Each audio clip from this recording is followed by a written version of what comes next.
Hello there, and welcome back. Before the story even begins, let me offer a small hook to draw you into the quiet past. If you lived in old Poland, the true measure of winter wasn't how beautiful the snow looked, but whether the food you prepared in autumn was strong enough to keep you alive.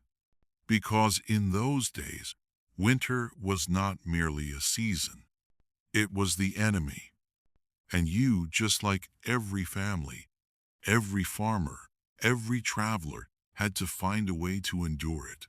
Tonight, you step gently into that world. A world where the nights were long, the wind cut like iron, and people depended not on flavor or comfort but on dishes tough enough to survive months of brutal cold. A world where food was less about pleasure and more about endurance. A world where the simplest stew could be the quiet difference between despair and hope. You stand at the threshold of an old Polish village, watching the last pale light sink behind the frozen horizon. Snow clings to rooftops like thick fur. Frost creeps along wooden window frames as if trying to enter every home. The air smells of pine smoke, cold soil, and distant chimneys. You pull your wool scarf tighter, because even your breath falls from your lips as a thin white cloud. This is winter in Poland, the kind that doesn't knock politely but pushes its way in, sits heavy on the land, and refuses to leave for months. Temperatures drop to 20 grados Celsius, sometimes even lower. Rivers freeze. Roads vanish. Fields sleep under blankets of snow, so deep you can't tell where the ground ends and the sky begins. And you? You quickly understand that nothing grows now. Nothing blooms. Nothing can be harvested. You survive on what you stored, what you dried, what you fermented, what you salted and smoked. In such a place, you don't ask, "What do I feel like eating today?" You ask, "What hasn't spoiled yet?" And that single question shaped centuries of Polish food culture. Inside an old wooden cottage, you feel the cold even before the door closes behind you. Wooden walls creak under the pressure of the wind. The fire in the hearth is small, fighting to glow against the icy air. A pot hangs above the flames, the smell of cabbage, mushrooms, and smoke drifting gently through the room. Not luxurious, not rich, but warm, dependable, life-saving. In a world like this, losing food meant losing hope. That is why the people of old Poland became masters of winter endurance. Their dishes, simple, humble, imperfect, were designed to last. They could be reheated over and over. They could be stretched to feed a family for days. They could sit quietly in a pot or cellar without spoiling. These foods were the heartbeat of survival. Before long, you begin to notice something else. Silence. A deep, padded silence that only heavy snow can create. Outside, the world is smothered in white, and every sound feels softened as if winter is trying to put the entire countryside to sleep. You walk toward the pantry, a small oak cabinet standing proudly in the corner. When you open it, the contents tell the whole story of a Polish winter. No fresh vegetables, no fruit, no warm bread. And meat, if there is any, exists only because someone smoked or salted it weeks ago. Instead, you see jars of sauerkraut, dried mushrooms strung on twine, clay pots of fermented roots, sacks of barley groats, and potatoes kept in a small underground pit to protect them from frost. These are not luxury ingredients. They are winter companions. Your fingers brush a jar of cabbage, cool and firm under your touch, fermented so long that it can survive almost anything. This, the villagers say, is the real treasure of autumn, not gold, not coins, cabbage, because it remembers the sun when the world has forgotten it. Step outside again, just for a moment. Feel the wind sweep across the empty fields. Hear the lonely howl of wolves from deep within the forest. Watch a thin trail of smoke rise from a neighbor's chimney, stretching upward like a small prayer against the enormous sky. In places like this, winter isolated every home. Sometimes entire villages disappeared behind walls of drifting snow. Days passed without seeing anyone beyond your own family.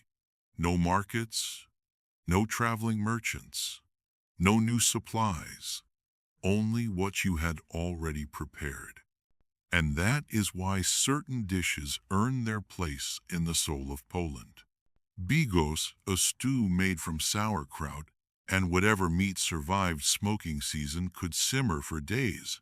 In fact, it tasted better the longer it cooked, making it the perfect winter food. Zupa greasy boa, mushroom soup, was born from autumn forests. All the flavor came from mushrooms dried over fireplaces until they carried the scent of wood smoke. Kaza, or groats, was the grain that fed entire villages, cheap, sturdy, and impossible to ruin. Pierogi, stuffed with potatoes or sauerkraut, were winter-proof dumplings meant to fill the belly with simple comfort. These dishes weren't created to impress. They were created to endure, just like the people who made them.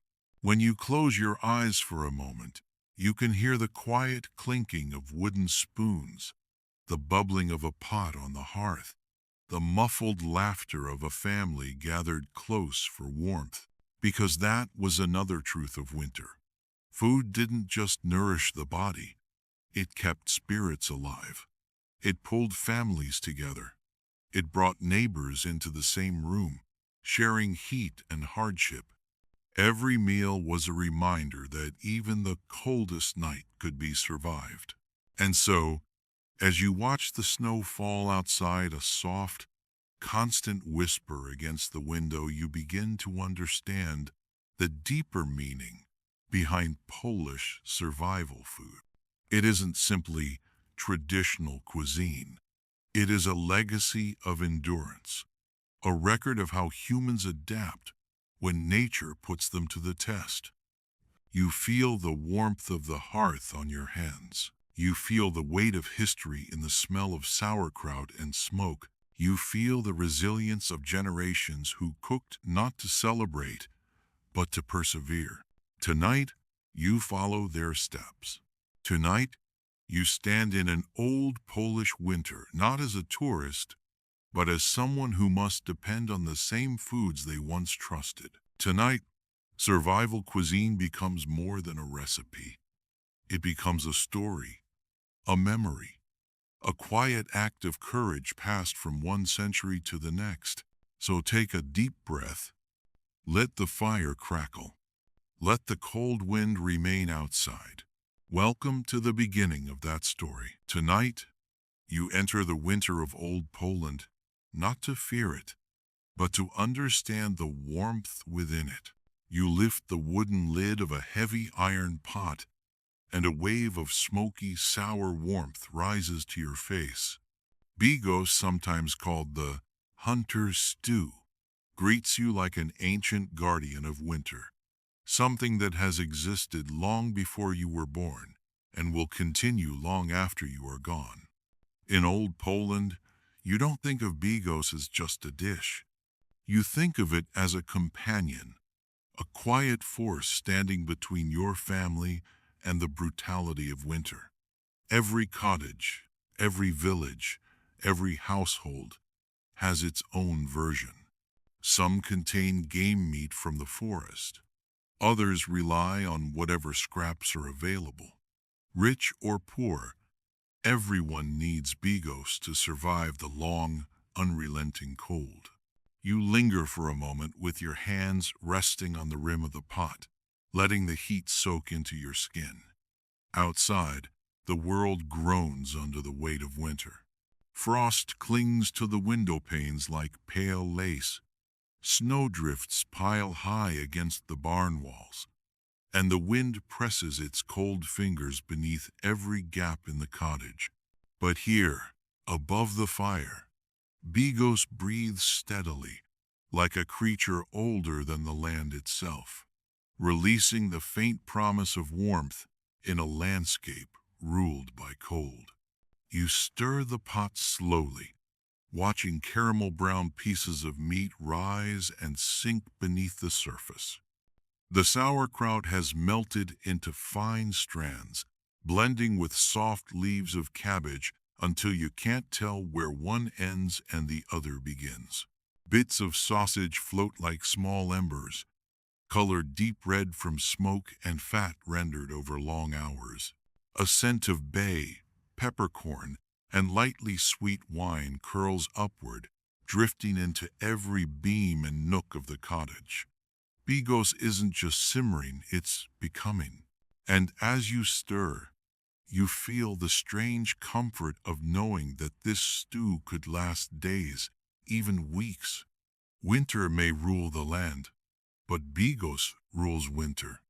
You think back to the early days of the season, before the snow came. The memory of autumn feels impossibly distant now.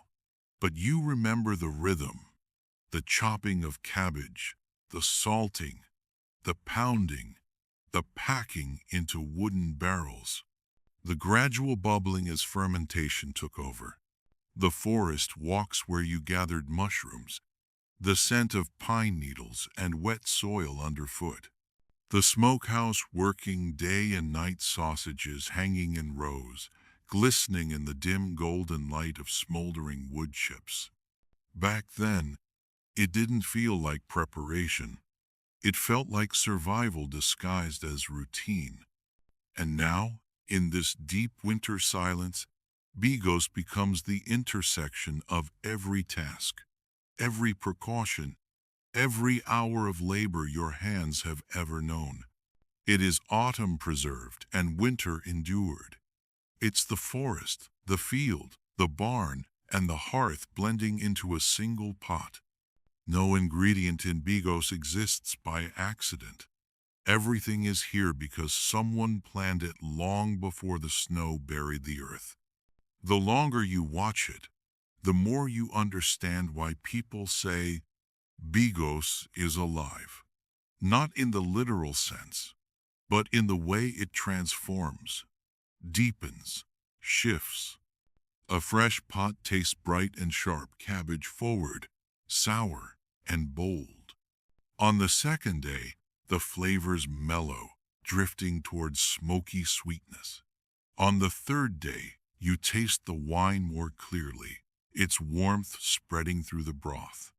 After a week, the stew becomes darker, richer, and rounder, like a memory softened by time.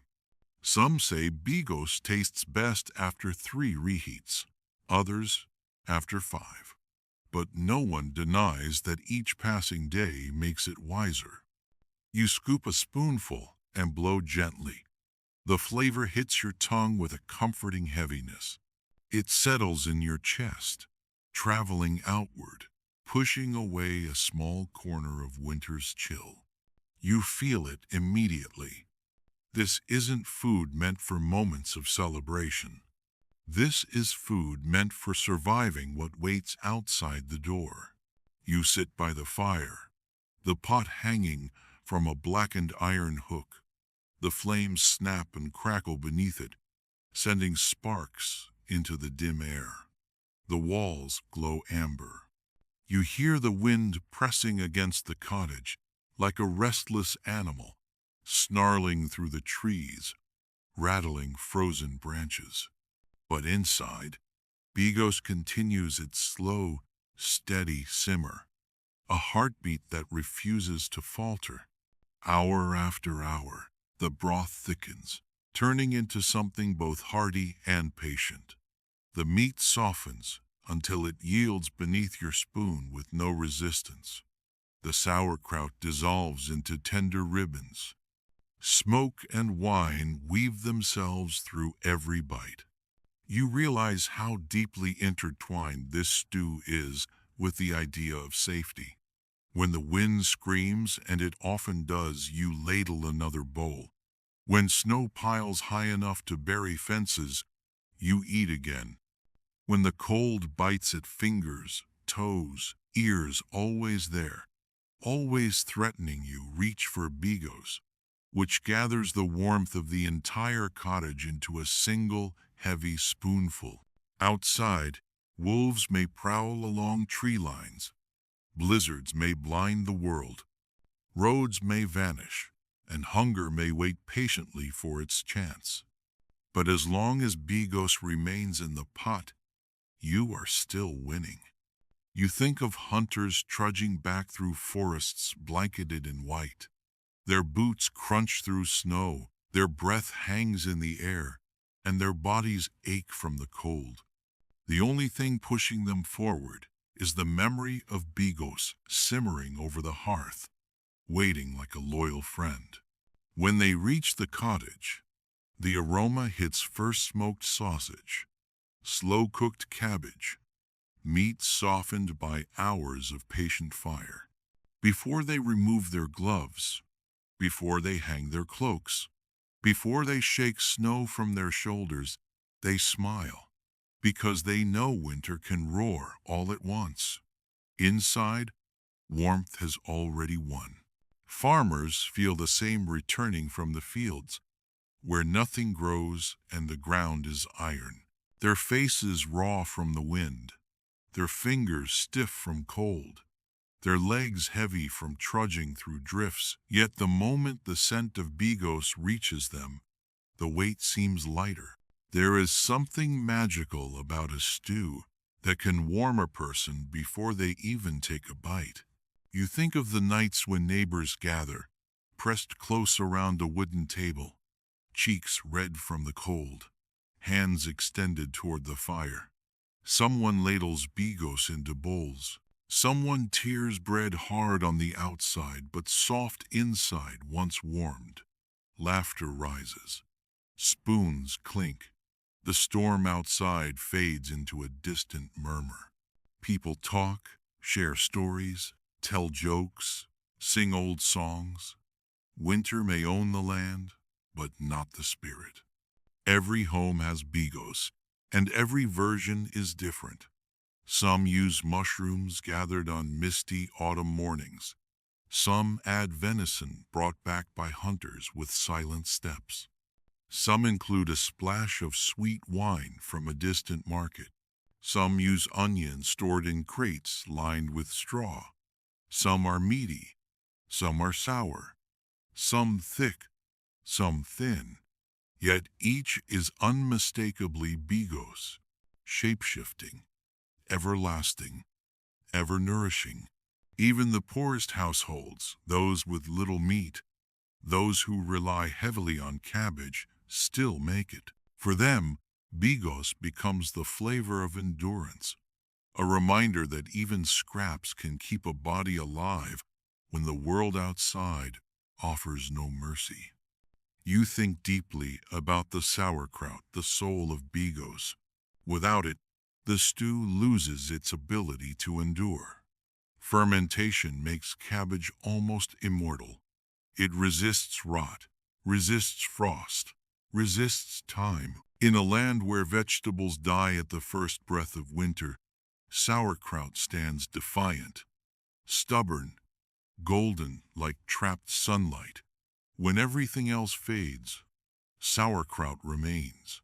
And in winter, that matters more than anything.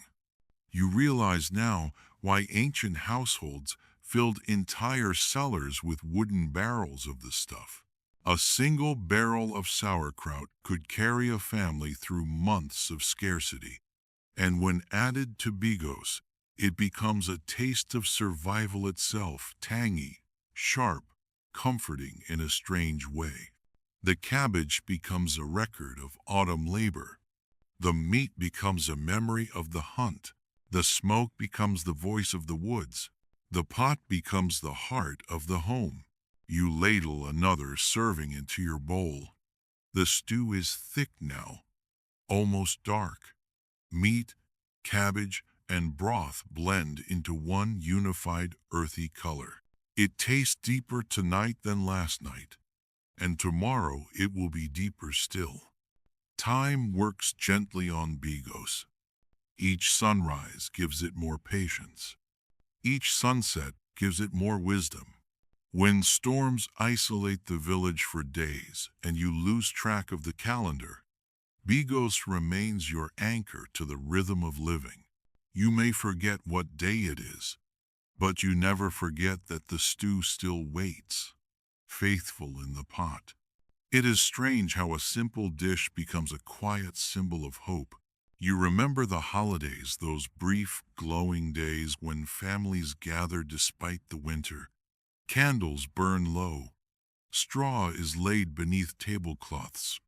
Snow falls silently outside as stars bloom in the night sky, and in the center of the feast sits Bigos, steaming gently, as familiar as the moon, as constant as the passing of seasons. Children taste their first spoonful, faces warming. Elders eat slowly, remembering years gone by. Guests laugh. A guitar might play, and everyone feels for just one night that winter has loosened its grip. Yet Bigos is not only for celebration, it is also for mourning, for exhaustion, for long days and longer nights, for moments when you need strength more than luxury. It is a dish for all emotions, joy, sorrow, fatigue, hope. Whatever you bring to the table, Bigos can meet you there. There is a moment, late in the evening, when you realize how deeply you've come to rely on this stew. The fire has burned low. Embers glow faintly.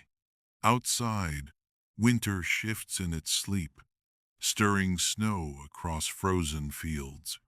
You wrap yourself in a wool blanket and sit beside the pot, listening to its slow, steady bubbling. It occurs to you that Bigos has been here longer than you have, longer than anyone in this cottage. It was here when your parents were young, when their parents were young, when hunters carried bows instead of rifles, when villages were only clusters of cottages scattered across forests and fields. You feel small beside such a legacy, but also safe, because this stew has carried countless generations through winter's teeth, and now it carries you. You close your eyes. The warmth in your chest spreads.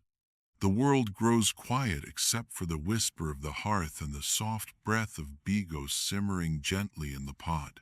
In the middle of a frozen land, in the heart of winter, you understand something simple. Survival tastes like sauerkraut, smoke, and slow-simmered hope. And Bigos, ancient, patient, indestructible, is the guardian that keeps you warm until spring. As you peer deeper into the pot, you see the story of Poland's winter cuisine unfolding in layers. Sauerkraut forms the tangy, fermented foundation. Fresh cabbage softens the edge. Pork adds warmth and richness. Game meat from deer, boar, or hare brings the wilderness into the stew. Sausages infuse smoke. Spices whisper their aroma into the air. And a small splash of wine deepens the entire mixture, giving it a dark, comforting complexity. Every ingredient reflects a piece of rural life. The forest that feeds you, the fields you tend, the smokehouse that preserves what little you have, and the instinct to save every resource before the snow arrives. You stir slowly, watching the ingredients swirl together, each movement releasing another hint of aroma that wraps around you like a protective cloak. The cabbage ribbons fold into the meat. The smoky scent of sausage mingles with the sharp tang of sauerkraut, and the broth thickens slightly, carrying with it the essence of months of preparation. You realize that this pot contains more than food. It holds memory, labor, and survival. Every layer tells a story of autumn harvests carefully stored, of hunts in the frost-bitten forests, of evenings spent by the hearth, tending to the fire while the wind howls outside. As the stew simmers, you notice how each ingredient transforms. The pork softens, absorbing the tang and the warmth of the cabbage. Game meat releases its earthy, wild flavor, anchoring the dish to the forest that provided it. The sausages, once firm and smoky, now contribute richness to the broth itself.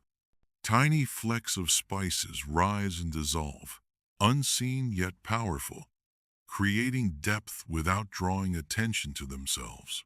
Even the wine has melded seamlessly, its sweetness now balanced by the sour and smoky notes, making the entire pot taste like the long, patient rhythm of rural life condensed into a single meal. You lift a spoon and let it hover above the pot, noticing the way the steam curls and rises, carrying scents that speak of hearths and hands, of children's laughter echoing in cottages, and of the quiet diligence of families working through the last harvest before the frost. It is not merely sustenance, it is endurance made edible. With every bite, you can imagine the generations who have relied on Bigos to carry them through the darkness of winter, who have fed their children from this same combination of cabbage, meat, and smoke, knowing that it is as much about survival as it is about flavor. Sitting by the fire with the bowl in your hands, you feel the warmth seep into your fingers and then into your chest. The stew is hearty, earthy, and grounding. Outside, snow piles thick against the walls, wind rattling the windows. But here you are protected, cradled by both the fire and the pot. Every spoonful reminds you that food in this land is never trivial. It is a testament to resilience. The simple act of preparing and sharing Bigos embodies patience, foresight, and an intimate knowledge of the land and its season. It is a dish that survives storms, cold nights, and the passing of time, just as the people of Poland have survived, year after year, winter after winter. You close your eyes briefly, letting the richness of the stew fill not just your stomach, but the quiet spaces within you. You realize that Bigos is not just a meal. It is a connection to history, to labor, to the forest and the fields, to all the quiet evenings spent tending to food that will carry a family through months of snow and frost.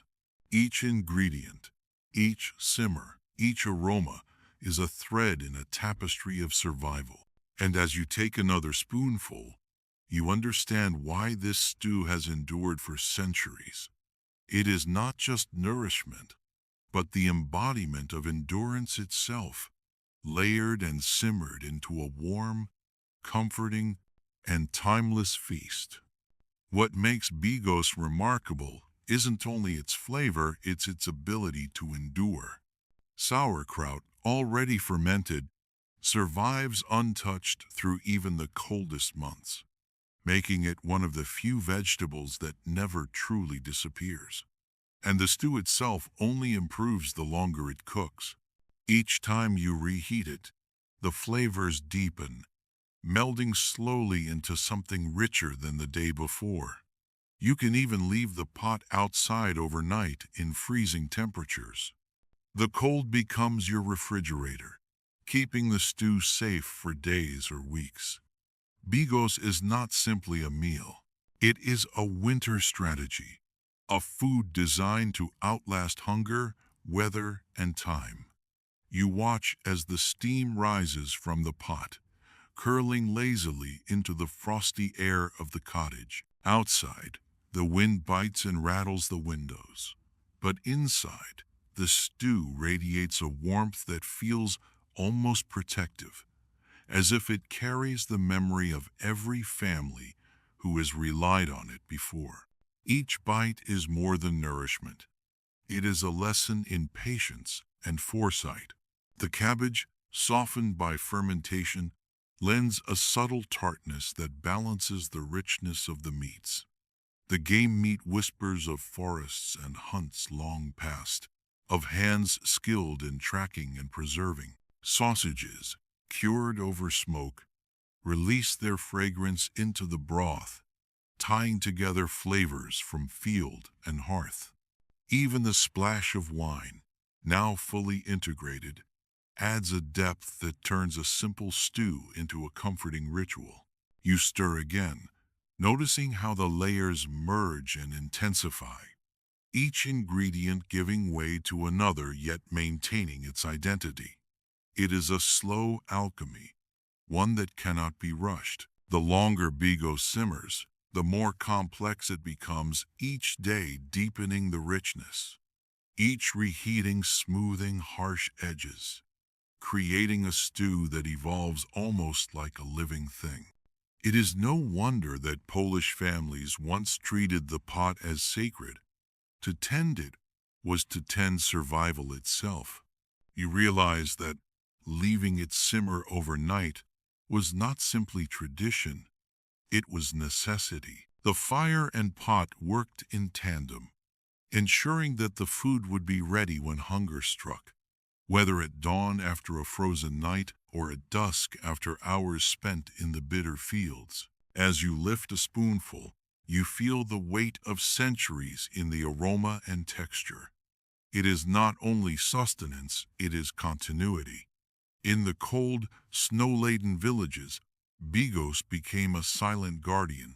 It endured when vegetables froze and fresh meat spoiled, when roads vanished under drifts and families huddled close to their fires.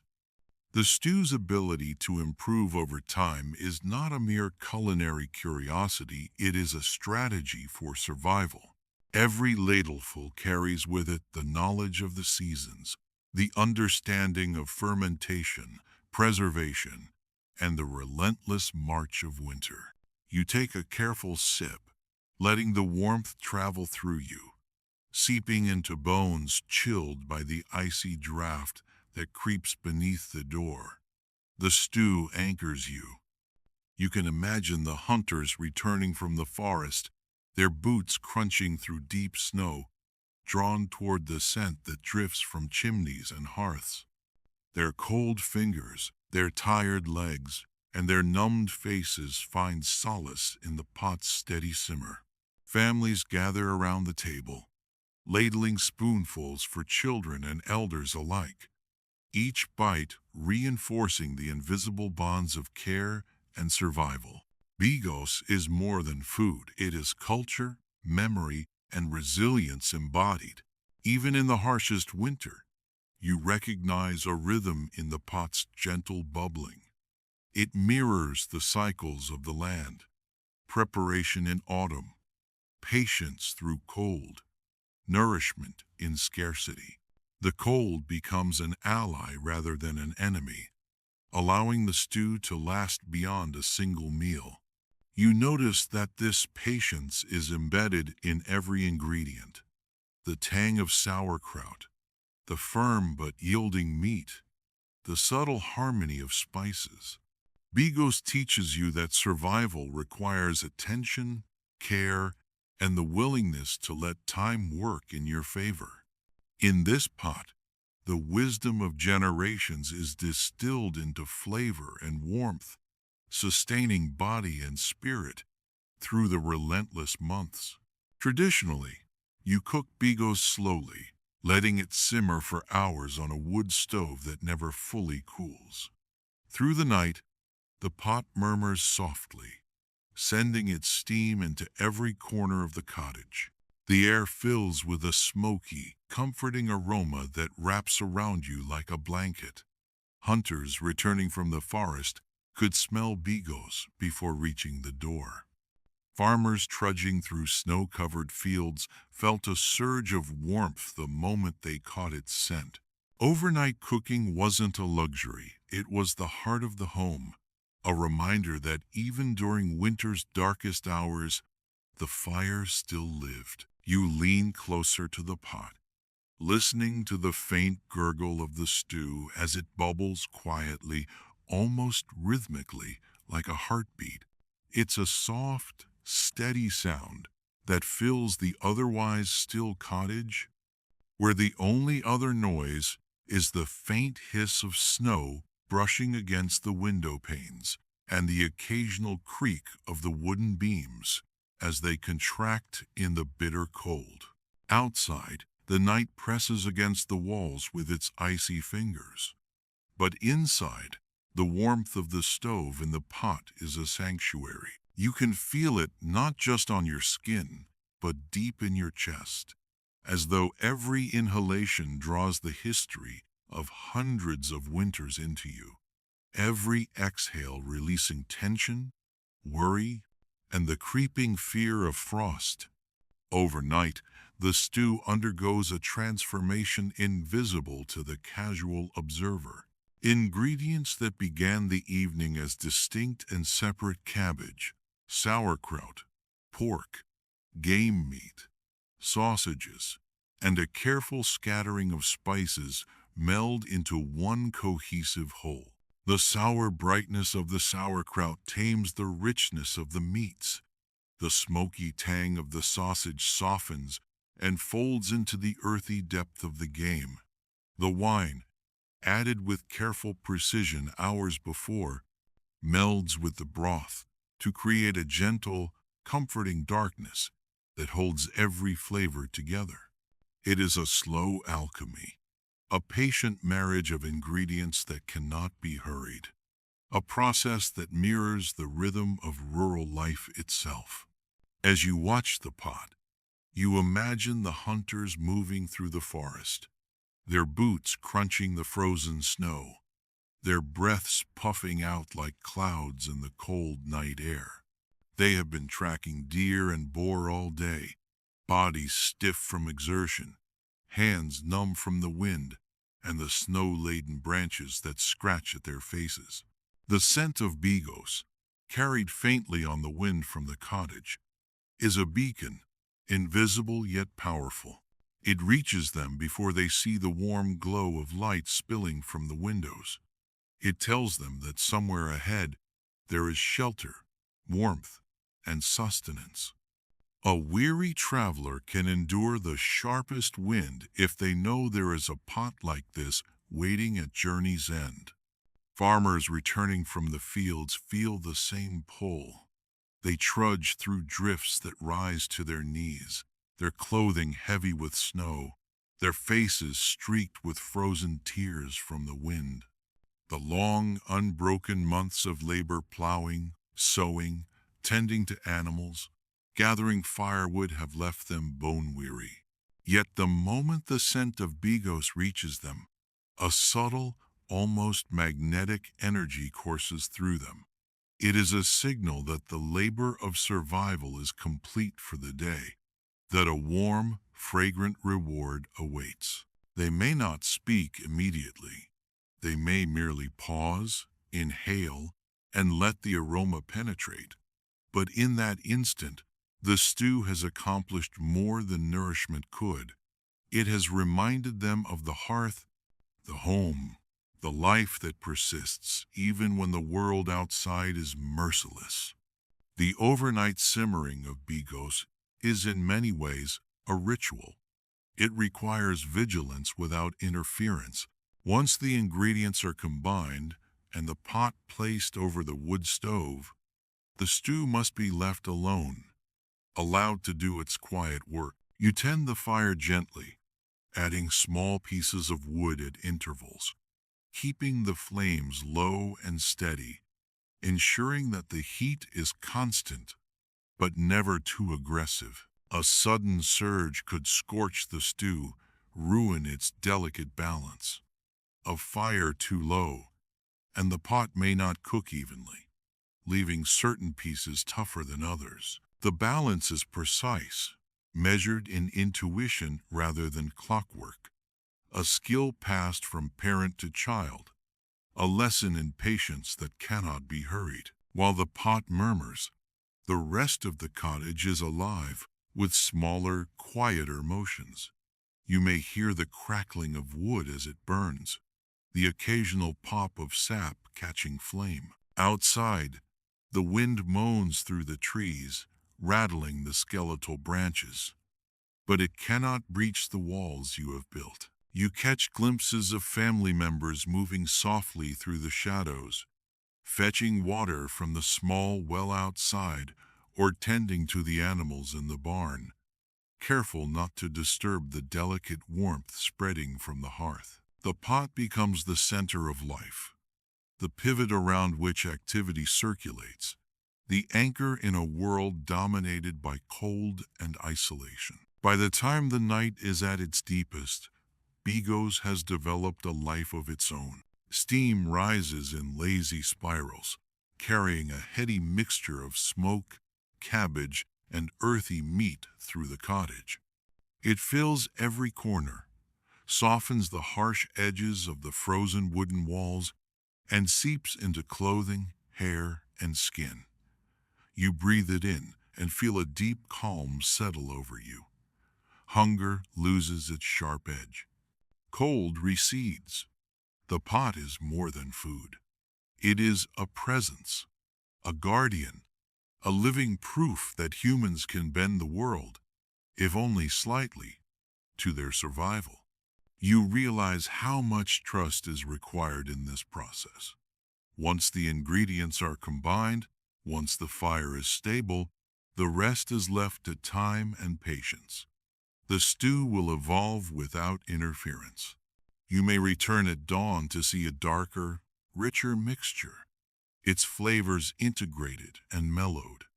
The work of preparation, the chopping, the salting, the careful layering of cabbage and meat has now been transformed into sustenance that will endure. Each bite will carry the labor of autumn, the care of the cook, and the silent wisdom of countless generations who have relied on Bigos to see them through the darkest months. The smell of Bigos at night also holds a social power, subtle but unmistakable.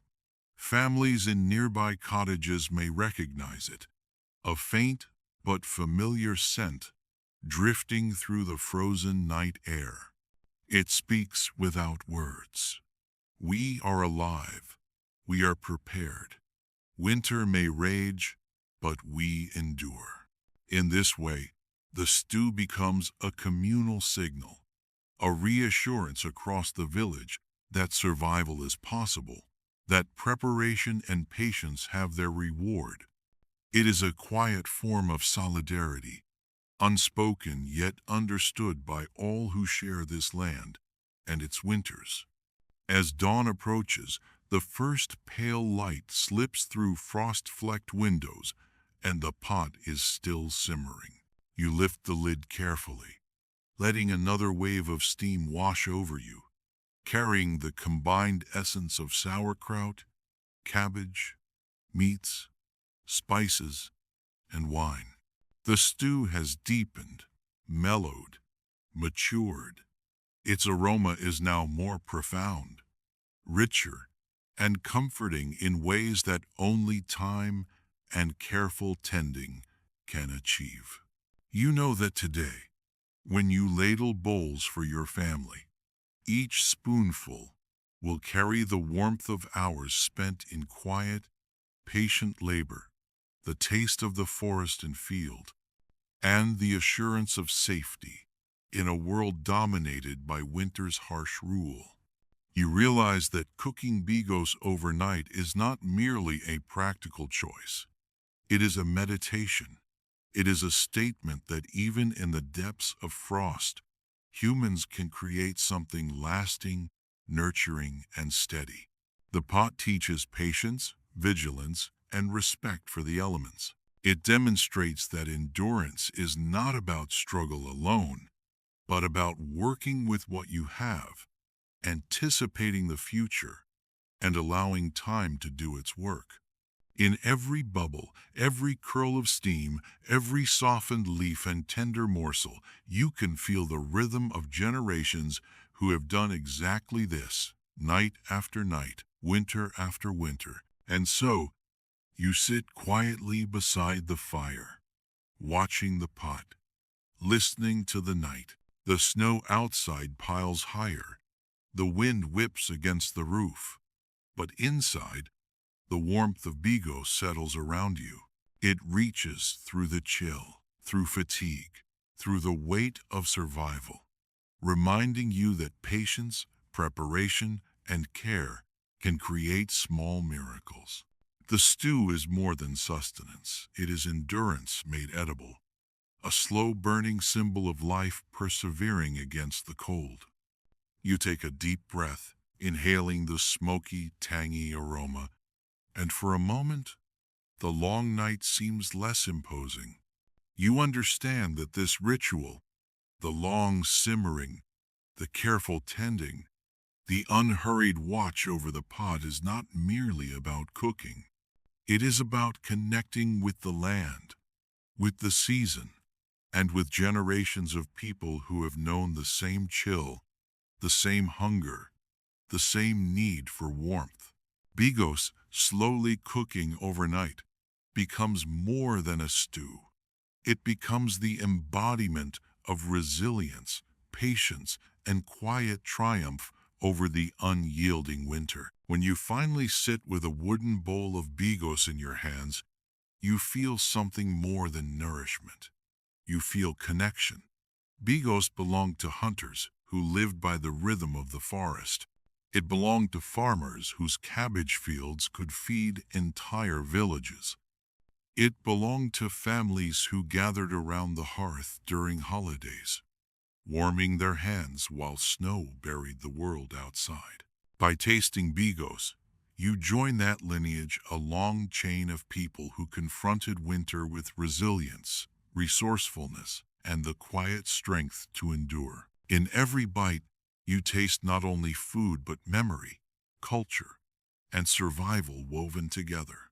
You lift the spoon, letting a generous portion of the rich stew hover for a moment before it reaches your lips. The first taste is warmth and depth, the tang of fermented cabbage cutting through the earthy richness of meats long cured, softened by hours of patient simmering. Each bite carries the smoky echo of a fire that burned through the night, the hidden sweetness of wine melded perfectly with spices, and the subtle reminder that every ingredient tells a story of preparation, survival, and care.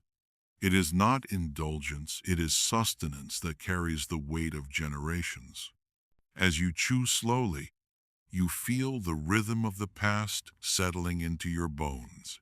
You imagine the hunters returning from the forest, mud and snow crusted on their boots, noses reddened by frost, carrying game in hand or on their backs. The aroma of Bigos would meet them even before the cottage came into view, a fragrant guide through white, frozen fields.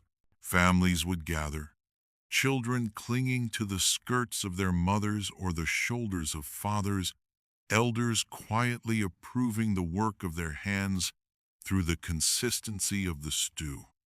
You feel yourself connected to all of them, present in the cottage even centuries later, bound by the same taste, the same nourishment, the same quiet resilience. You take another spoonful, and the flavors deepen further. The layers of the stew are a reflection of the layers of life itself, the rough, sustaining work of the fields, the patient, careful tending of the cellar and smokehouse, the hunts that demanded skill and courage, The long evenings spent by the hearth, waiting, watching, preserving. Every mouthful is a reminder that survival is not only about enduring hardship, but about preparing for it, respecting the rhythm of the seasons, and honoring the efforts of those who came before you. Outside, the snow presses against the window, the wind a constant whisper of winter's persistence. Inside, the cottage feels sacred, the pot of Bigos a central presence, radiating both aroma and history.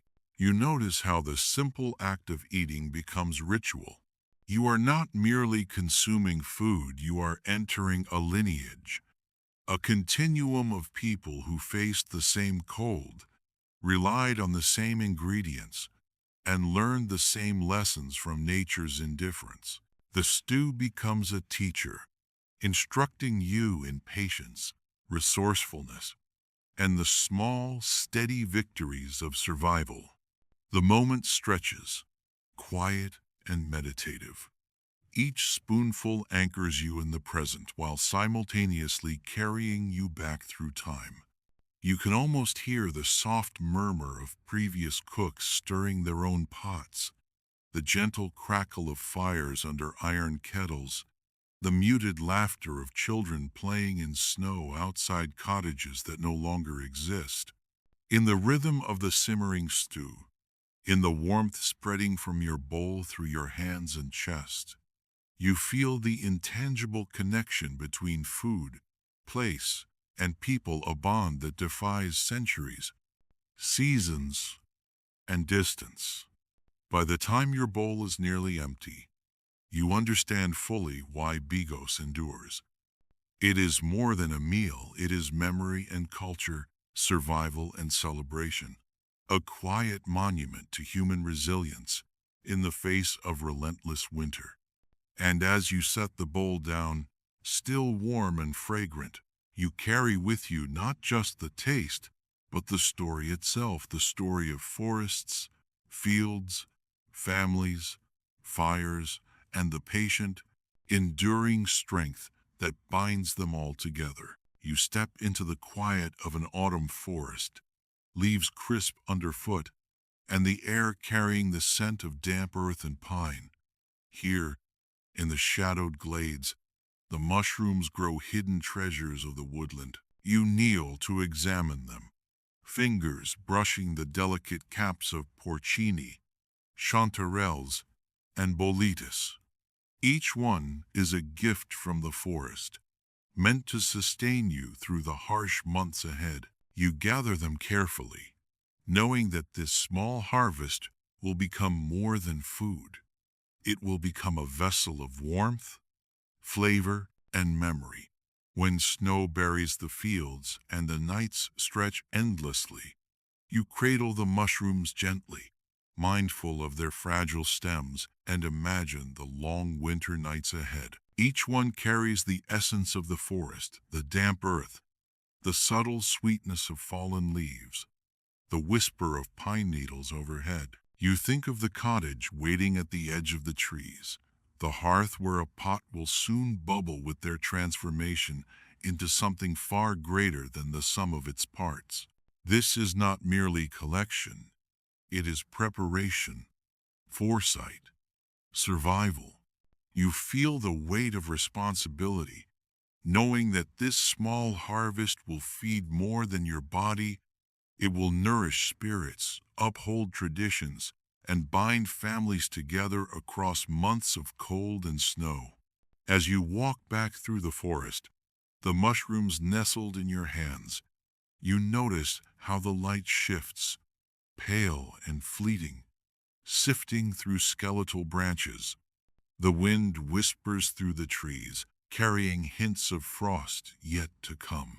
You pull your coat closer around your shoulders, feeling the first bite of chill that winter will bring in full. And yet, in your grip, the mushrooms feel like warmth, a promise of comfort waiting patiently for the fireside. You imagine the steps you will take when you reach the cottage, the careful cleaning, the spreading of racks over the smoke and embers, the slow drying that will preserve them through the unforgiving months ahead. By the time you reach home, the air is heavy with the scent of autumn fading into winter. The walls of the cottage stand solid against the encroaching cold, the windows frosted over, yet inside, a soft golden glow spills from the hearth. You lay the mushrooms carefully across the racks, smoke curling around them, infusing them with its protective essence. It is a delicate process, demanding attention and patience. Too quickly, and the mushrooms will lose their flavor and texture. Too slowly, and they may spoil. You watch as the fire licks gently beneath them, a quiet guardian, ensuring the harvest is transformed into sustenance that will endure through snow, frost, and long nights. You inhale the rising aroma, smoky and earthy, and let it settle in your chest, a gentle reassurance against the cold outside. There is a rhythm here, a cycle repeated countless times over generations. Gather, preserve, transform, and survive. The mushrooms, once simple gifts of the forest, now become vessels of endurance. You understand that in these small, careful actions lies the secret of surviving Polish winters. The forest gives generously, but it demands respect, patience, and skill. And in return, it offers nourishment that transcends the immediate, stretching its warmth across weeks of bitter frost. Later, when the first snow begins to drift beyond the window panes and the village grows quiet beneath its white blanket, you will return to these preserved mushrooms. They will soak in water, releasing their rich, earthy fragrance, and you will add them to a simple broth, a handful of herbs, a little butter. The resulting soup will be more than a meal. It will be a reminder of the forest, of labor, of foresight. Every spoonful will carry the taste of autumn's final days, of firesides watched over carefully, and of hands that prepared for the months to come. It will warm more than the body. It will anchor the spirit, connecting you to a lineage of people who faced winter's hardships with patience, skill, and quiet determination. By the time you ladle the first bowl and inhale the fragrant steam, you realize that zupa grisoboa is not just soup. It is memory, tradition, and survival entwined. It carries the weight of countless generations, each one teaching the next how to gather, preserve, and transform the bounty of the forest. And as you take your first taste, the richness of mushrooms, the faint smoke, and the gentle grounding warmth fill you, making the long nights of winter feel less daunting, more bearable. It is a comfort that has traveled through centuries, a testament to the ingenuity and resilience of those who came before. Back in the cottage, you prepare the mushrooms for storage. Over the fireplace, you lay them carefully on racks, letting the smoke curl around them, drying them slowly until they are resilient to months of winter. The process takes patience. Too fast, and they risk losing flavor. Too slow, and mold may form. You breathe in the smoky aroma as it rises, understanding that this smell is both preservation and transformation. By drying them over fire, the mushrooms are imbued not just with flavor but with resilience, ready to give sustenance and comfort even when the cold outside is relentless. You watch the mushrooms as they gradually change, their colors deepening, their texture firming as they surrender moisture to the steady warmth of the fire.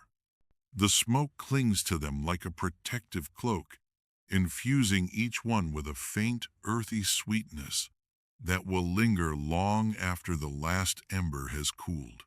You run your fingers lightly over the racks, feeling the difference between those that are nearly ready and those that need more time.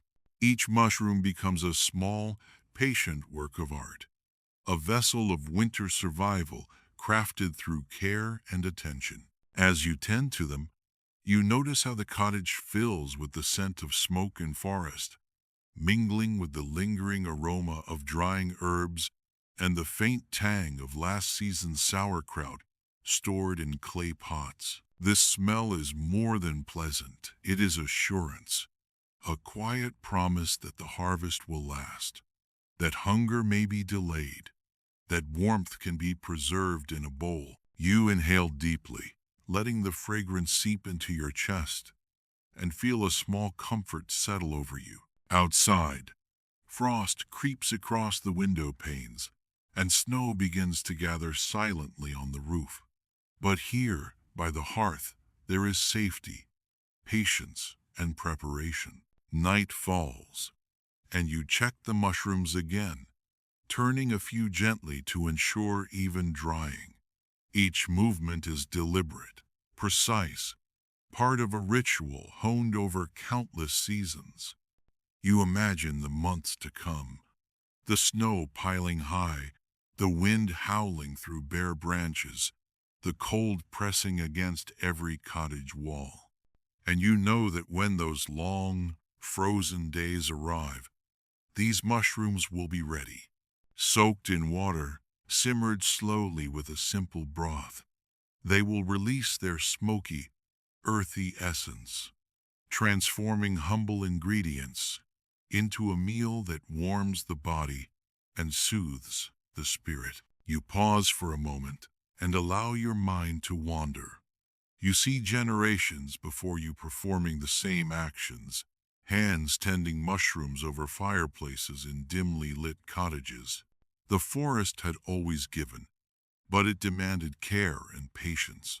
To gather and dry these gifts was to respect the land, to prepare for survival, and to ensure that the family endured. You feel that connection strongly now, the invisible thread that links you to those who have lived, worked, and dined in these cottages through centuries of harsh winters. Finally, you step back, letting the fire's warmth wash over you. The mushrooms hang on the racks, ready, patient, resilient. You understand that the act of drying them was not simply preservation, it was transformation. They have absorbed smoke, heat, and care, becoming more than food. They have become sustenance that carries with it the essence of autumn, the spirit of the forest, and the quiet wisdom of survival. And when you finally sit to taste them in a bowl of steaming soup, you will feel all of that. The harvest, the fire, the patient work, and the enduring connection between humans and the land that provides for them. When the first snow falls and the village is buried, you return to these dried treasures.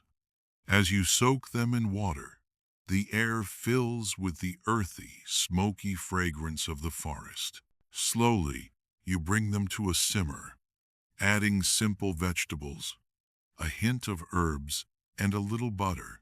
The simplicity is deceptive. From minimal ingredients comes extraordinary richness.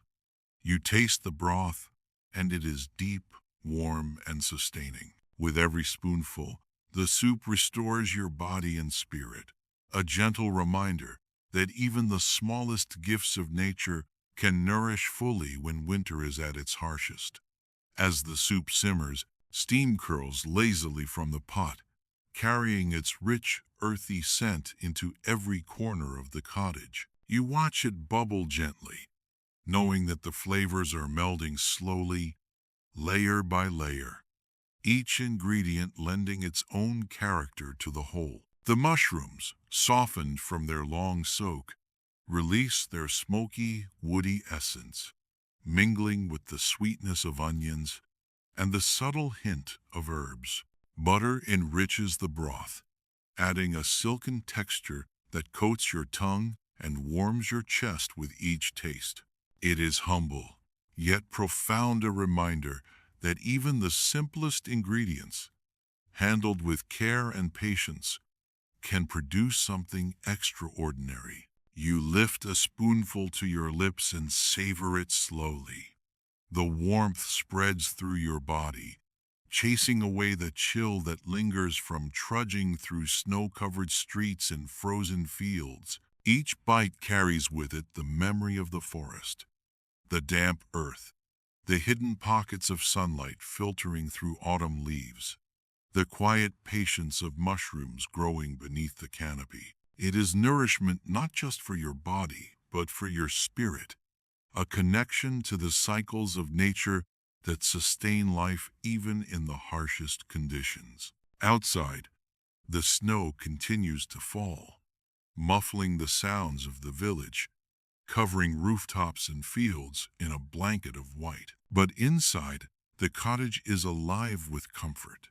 The soup, simple yet robust, becomes a focal point for warmth, a shared ritual of survival. You imagine the families of old Poland gathering around their tables with bowls of zupa gryzibowa, passing ladles and spoons between generations. Children reach eagerly for the fragrant broth.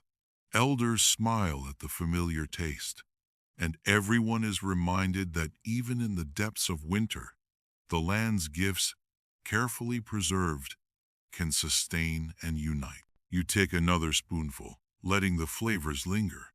The mushroom's smokiness is balanced by the subtle sweetness of the vegetables, while the herbs add depth and a hint of freshness. It is a harmonious blend, deceptively simple but profoundly satisfying. You realize that this is the essence of zupa gryzibowa, a soup that embodies patience, preservation, and respect for nature's rhythms.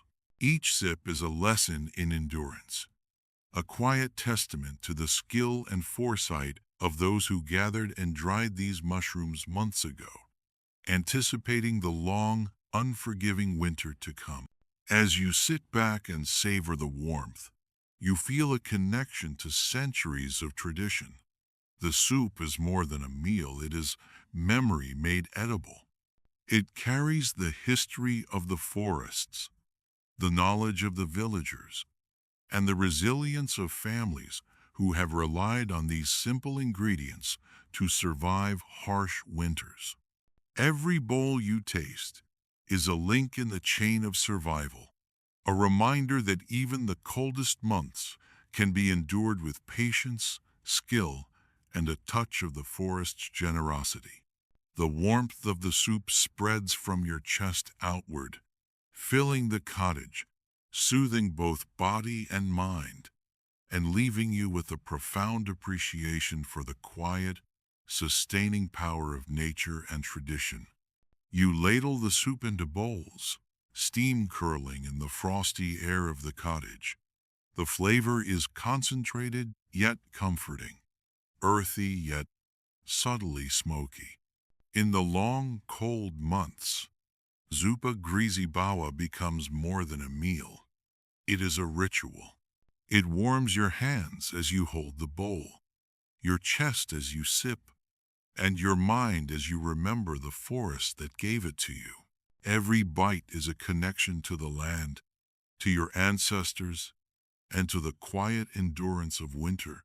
The soup transforms the starkness of the season into a moment of warmth and reassurance. You sit by the hearth, cradling the bowl between your hands, letting the heat seep slowly into your fingers and up your arms. Outside, the wind presses against the walls, rattling windows and sending small flurries of snow down the roof. Yet inside, the cottage feels cocooned, protected by the simple ritual of this soup. Each spoonful carries the smoky richness of the mushrooms, the subtle sweetness of softened onions, and the faint herbal notes that speak of careful gathering and long-forgotten autumns. The flavors linger, grounding you in the present while connecting you to generations who have performed the same ritual. who have sought the same comfort from the same humble ingredients. As you eat, your mind drifts through the village. You imagine families seated together, each person holding a bowl of zuppa griziboa, children shivering in woolen clothes while elders pass down stories of past winters. The soup becomes a silent teacher, reminding all who taste it of patience, preparation, and the quiet wisdom of living with the land. It is a link between seasons, a reminder that what is gathered in autumn can carry you through the starkest months, sustaining both body and spirit. The earthy aroma continues to fill the air, rising from the bowls and mingling with the scent of burning wood.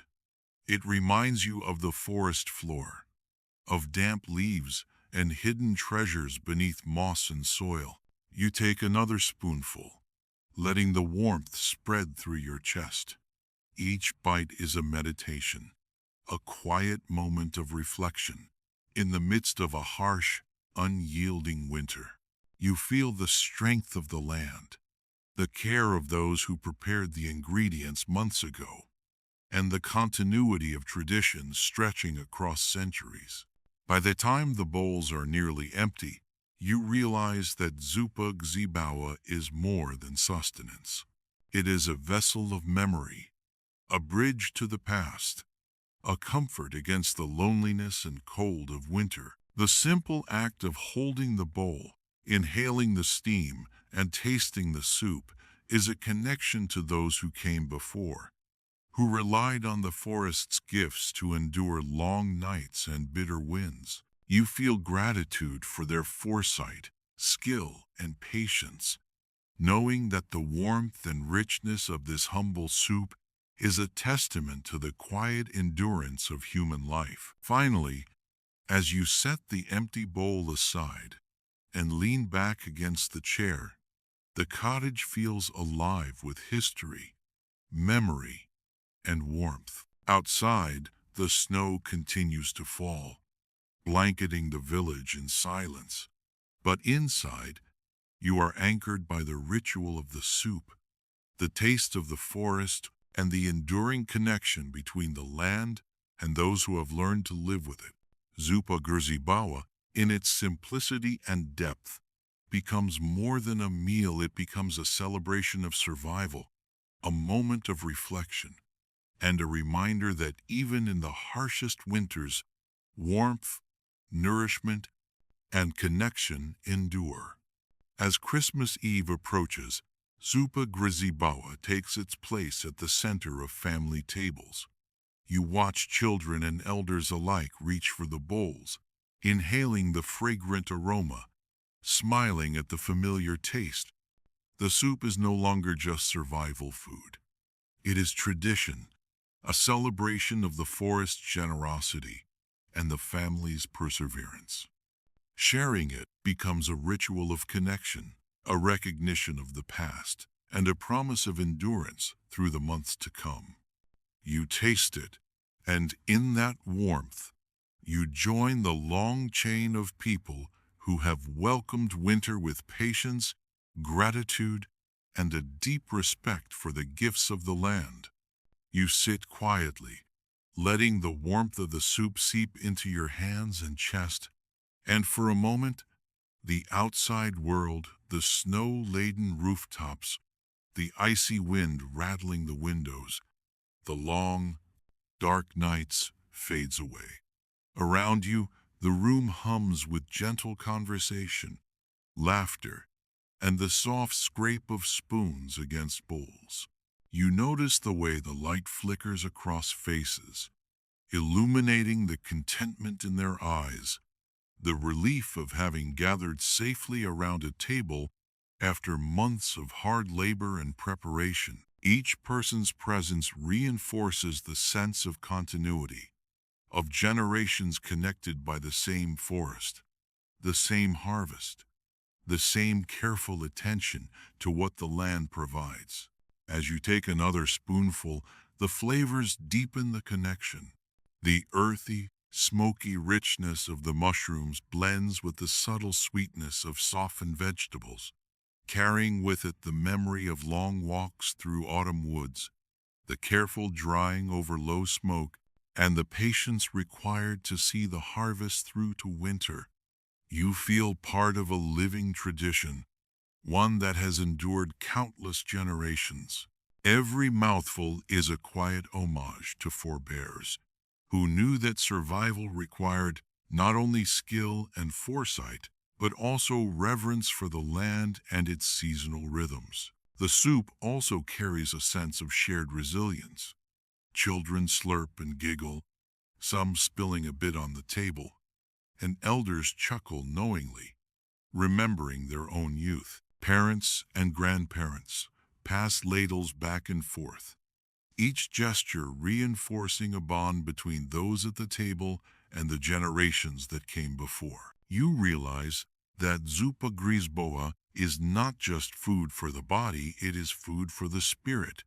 It teaches patience, gratitude, and the subtle lessons of life in harmony with the seasons. The soup embodies endurance, turning the cold, harsh months into a time of connection, reflection, and quiet celebration. Outside, snow continues to blanket the village, softening the edges of houses and trees. The wind murmurs against the cottage walls, but within, the warmth of the soup and the company of family create a sanctuary. Each breath you take carries the aroma of mushrooms, smoke, and herbs, mingling with the faint scent of candles and pine from the Christmas decorations. You close your eyes briefly and imagine the countless tables that have been set before you over the centuries, countless hands that have prepared, stirred, and shared this humble yet profound dish. In this simple act of eating together, you are tied to all of them, part of a chain of human resilience that stretches through time. Finally, as the bowls empty and the conversation softens, you sit back and let the feeling of warmth, connection, and continuity settle over you. Zupa griziboa, once merely a method of survival, has become a symbol of patience, of respect for nature, of the deep bonds of family and community, and of the quiet endurance required to live through the long, cold winters. You taste it, savor it, and feel yourself woven into the tapestry of tradition, comforted by the knowledge that the forest's generosity, the skill of those who prepared the harvest, and the patience of generations before you all live on in this single, fragrant, sustaining bowl. You kneel over a sack of barley groats, feeling the rough texture slip between your fingers. Beside it, buckwheat and millet wait, small and unassuming, yet each holds the quiet power to sustain life through months of harsh winter. In the frozen fields of old Poland, few crops can survive the bitter cold, the short growing seasons, and the unpredictable frost. But these grains endure. You understand immediately why families have relied on them for generations. They are simple, humble, and almost indestructible. Yet they carry the strength to feed an entire village when nothing else can. You measure out a handful, letting the grains fall slowly back into the sack, listening to the soft, satisfying clatter as they settle. Each seed feels small and fragile, yet you know the truth. They are capable of sustaining entire households through the relentless months of snow and frost. You can imagine the fields where they were grown, tilled by hands hardened from years of labor, soil broken and softened with care, so that even the harsh northern climate could coax life from it. Barley, buckwheat, and millet are not glamorous crops, but they are tireless workers in their own right, quietly enduring what others cannot.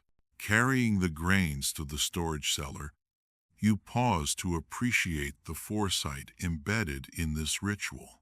Clay jars, wooden barrels, lined with straw or tucked into dark corners of the floor, protect the harvest from moisture, frost, and pests. You slide the grains carefully into their containers, imagining that future hands will reach for them months from now, when snow blankets the village and the winds howl like predators across frozen fields. In this simple act, measuring, transferring, storing, you feel the heartbeat of survival. The grains are more than food. They are insurance against hunger, a quiet testimony to human ingenuity and patience. Later, when you set a pot of water to boil over the hearth, you recall the versatility of these grains. Some mornings, they will be cooked into a hearty porridge to warm the body before a day of labor in icy fields. Other times, they will simmer in broth with leftover vegetables or smoked meat, transforming into a stew rich enough to sustain even the hungriest laborer. You stir gently, feeling the grains swell and soften, absorbing warmth and liquid, becoming sustenance that stretches to feed families and villagers alike. Each stirring motion is an intimate act of care, connecting you to the generations who have practiced the same rhythm, preparing for months when the land offers little else. As you ladle the cooked kasa into a bowl, steam curling and carrying the faint aroma of roasted grains and butter, you feel a sense of satisfaction deeper than hunger alone. The grains, once rough and hard in your hands, are now tender, filling, and warm. They are humble, yet potent, a testament to endurance. Holding the bowl, you imagine children taking their first bites, cheeks flushed from the cold outside, mouths filled with the warmth and energy of sustenance. You see elders passing down bowls, quietly approving, knowing that the food before them represents both survival and continuity, the silent rhythm of rural life maintained across centuries. With every spoonful, the earthy, nutty flavor reminds you of the soil, the fieldwork, and the patient tending that brought the grains to your table. You taste not just nourishment, but connection to the land, to the people who cultivated it, and to the countless winters that relied upon it. Kasa is more than a meal. It is memory, resilience, and quiet triumph over the cold. In that bowl, you understand how something so small and simple can carry the strength of a village, feeding bodies, hearts, and the enduring spirit of a people who have learned to endure winter generation after generation. You measure out the grains, thinking of the months they will endure. Stored in clay jars or wooden barrels, safely tucked away in cellars beneath the cottage floor, they are almost immortal. You watch how barley, buckwheat, and millet resist spoilage, unaffected by frost or the long, dark nights. You breathe in their earthy scent, appreciating the quiet foresight of your ancestors who prepared these staples in autumn, knowing that the frozen months ahead would demand patience, resourcefulness, and sustenance that could last. You run your fingers lightly over the surface of the grains, feeling their small, firm weight, and imagine the long winter nights ahead. Outside, the wind rattles the cottage windows, pressing cold through the cracks in the wooden walls. Yet inside, these humble grains radiate a sense of security. They are simple, unassuming, yet their presence promises continuity meals to warm the body, energy to fuel labor, and reassurance that the family will endure even the harshest months. You consider how generations before you performed the same ritual, measuring, storing, protecting, and respecting these grains, as though they were treasures. You arranged the jars carefully on shelves, each one labeled and stacked so that nothing is lost or wasted. The clay cools beneath your hands, a steady, grounding reminder of the earth itself. You breathe deeply, inhaling the earthy aroma, and feel a quiet connection to those who came before, hands that planted, harvested, and stored these grains with the same care you now practice. Every choice was deliberate: how to pack them, where to place them, how to protect them from moisture, pests, and frost. In these small acts lies the wisdom of survival, accumulated over generations, teaching patience and foresight in a land where winters can be merciless. Later, you set a pot of water over the hearth, letting it reach a gentle boil. You add a handful of barley, feeling it tumble softly into the bubbling liquid, followed by buckwheat and millet, watching them absorb warmth and moisture. The grains swell slowly, releasing a comforting, nutty aroma that blends with the smoke of the fire. You stir gently, mindful of each movement, understanding that this simple cooking process is itself a form of care, a continuation of the work your ancestors began in the fields, in the barns, and in the autumn harvest. As the grains soften, you add a few caramelized onions, the richness blending with the earthy tones of the barley and millet. A pinch of salt enhances the subtle sweetness and deepens the flavor. The simplicity of the preparation belies its importance.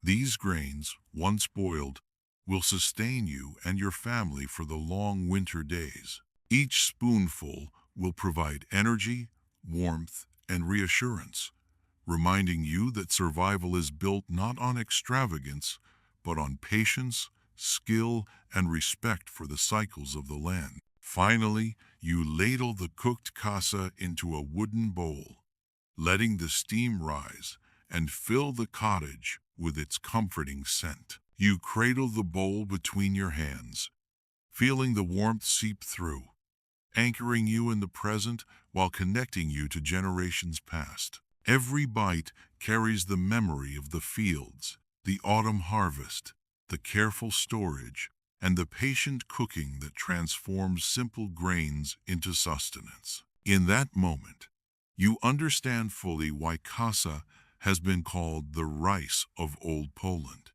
It is more than food. It is endurance, tradition, and the quiet resilience that has fed villages for centuries. You bring a pot of water to boil, adding a pinch of salt or a spoonful of leftover broth from the previous day. Into it, you pour the grains, watching as they swell and soften, absorbing the liquid, taking on warmth.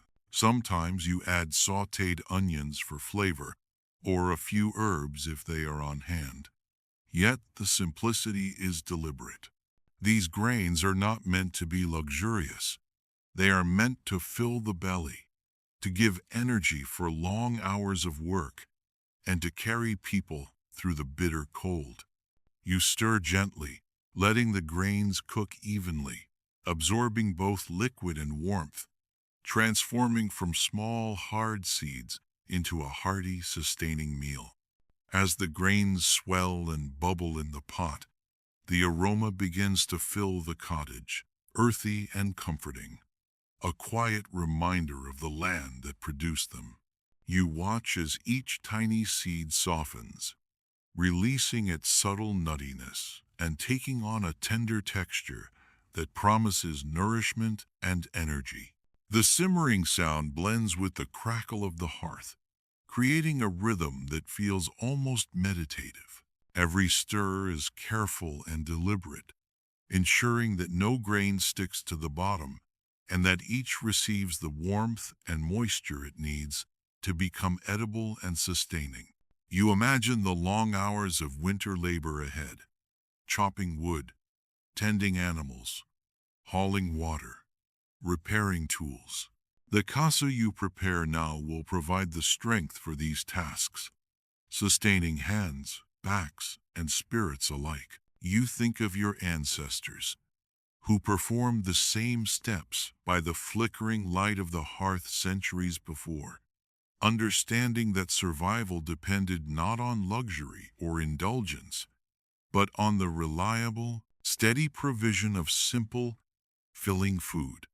The act of cooking becomes an intimate connection to them, a silent acknowledgement of their wisdom and endurance.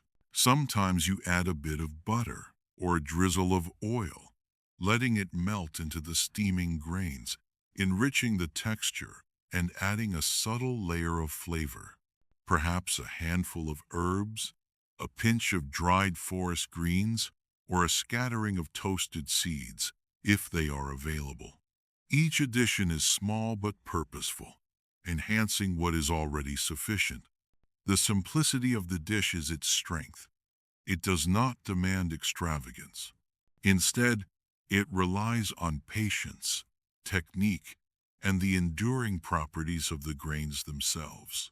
As the kasa reaches perfection, soft yet retaining a slight chew, you ladle a portion into a wooden bowl. The warmth radiates immediately, spreading through your hands, up your arms, and into your chest. The first bite is grounding, earthy, wholesome, and surprisingly filling. You feel the energy it provides, the slow, steady fuel for long days and nights. Each mouthful connects you to the rhythm of life in Old Poland, to families and villagers who relied on these grains to survive winters far harsher than you can imagine. The simplicity of kasa belies its power. It is endurance, preservation, and sustenance in its purest form. Finally, as you eat, you reflect on the quiet miracle of these grains. From small seeds sown in the fields, to careful storage in cellars, to slow cooking over the fire, kasa has traveled a long journey to reach your table. It is a humble food, yet it carries the weight of generations, the lessons of patience, and the knowledge that even the smallest, simplest things can sustain life when the world outside is frozen and unforgiving. Each bite nourishes more than your body. It nourishes a sense of continuity, resilience, and connection to those who have endured before and those who will endure after. As you ladle a portion into a wooden bowl, you feel the comfort of knowing that these grains can feed you through the coldest days. Kasa is filling, warming, and surprisingly versatile. It can be eaten alone, mixed with vegetables or meat, or paired with simple sauces. You can carry it in small portions to the fields, bringing energy to long days of labor, or share it at home with family gathered around the hearth. It is cheap, abundant, and reliable, a staple that does not fail when other food sources vanish under snow and frost. You cradle the bowl in your hands, feeling its weight and warmth seep into your fingers, grounding you in the present while connecting you to countless generations who relied on the same humble grains. Outside, snow presses against the walls of the cottage, and the wind rattles the roof. But here, within the flickering light of the hearth, the world feels steady, safe, and enduring. Each spoonful carries more than nourishment. It carries the labor of the fields, the foresight of the harvest, and the quiet wisdom of those who learn to live in rhythm with the seasons. You imagine children tucking into bowls of kasa, cheeks flushed with cold, eyes wide with anticipation. They may eat it plain, savoring its earthy texture, or mix it with roasted vegetables or bits of smoked meat, transforming it into a richer, heartier meal. Elders stir their spoons slowly, appreciating the subtle flavors, understanding that the true power of kasa lies not in taste alone, but in its ability to sustain and comfort. Families share the bowls, passing them from hand to hand, the warmth of the food reinforcing bonds of care and community that endure far beyond the winter months. The versatility of casa is remarkable. You see yourself carrying small portions in a satchel to the fields, taking spoonfuls during brief breaks, feeling the energy flow through your limbs, keeping fatigue at bay during long, frozen days of labor. At home, it becomes a communal ritual, bowls passed from hand to hand, shared in quiet acknowledgement of the hardships faced outside. Even in scarcity, the grains provide abundance. They stretch to feed many mouths, proving time and again that the simplest foods, when prepared with care, hold the greatest value. As you take another spoonful, you reflect on the resilience embedded in every kernel. These grains grew in soil that endured frost and short growing seasons, survived the journey from field to storage, and now transform under gentle heat into a meal that sustains body and spirit. You taste the earthy depth of barley, the nutty undertones of buckwheat, the subtle sweetness of millet. Each flavor is a reminder of the patience required to cultivate, store, and cook these staples. They are unassuming, yet they carry the weight of survival, tradition, and the quiet ingenuity of generations who understood the rhythms of their land. Finally, as the bowl empties and the warmth settles in your chest, you feel a profound connection to the land and its people. Casa is more than a meal. It is endurance made edible, a comfort in harsh months, and a testament to the resilience of life in Old Poland. You understand why it has been called the rice of the region, not because it is extravagant, but because it is reliable, sustaining, and central to survival.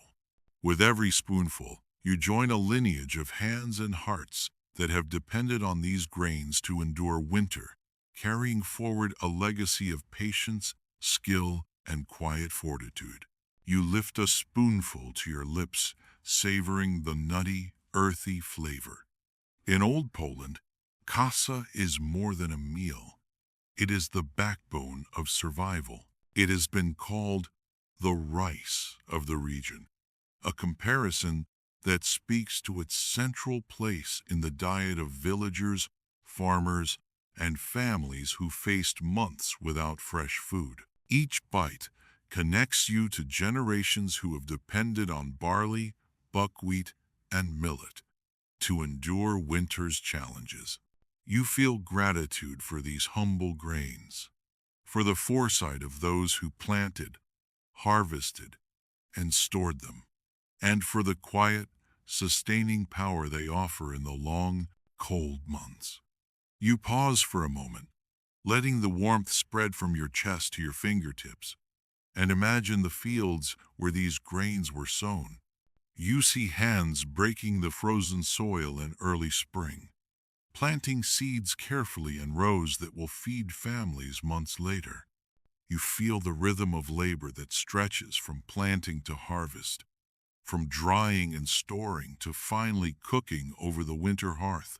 Each spoonful of casa is infused not only with nourishment but with the patience, skill, and foresight of those who came before you. Outside, the wind presses against the cottage walls, snow drifting silently along the roof and settling in deep, soft layers across the village. Inside, the hearth glows warmly, and the simple act of eating becomes a ritual of comfort and continuity.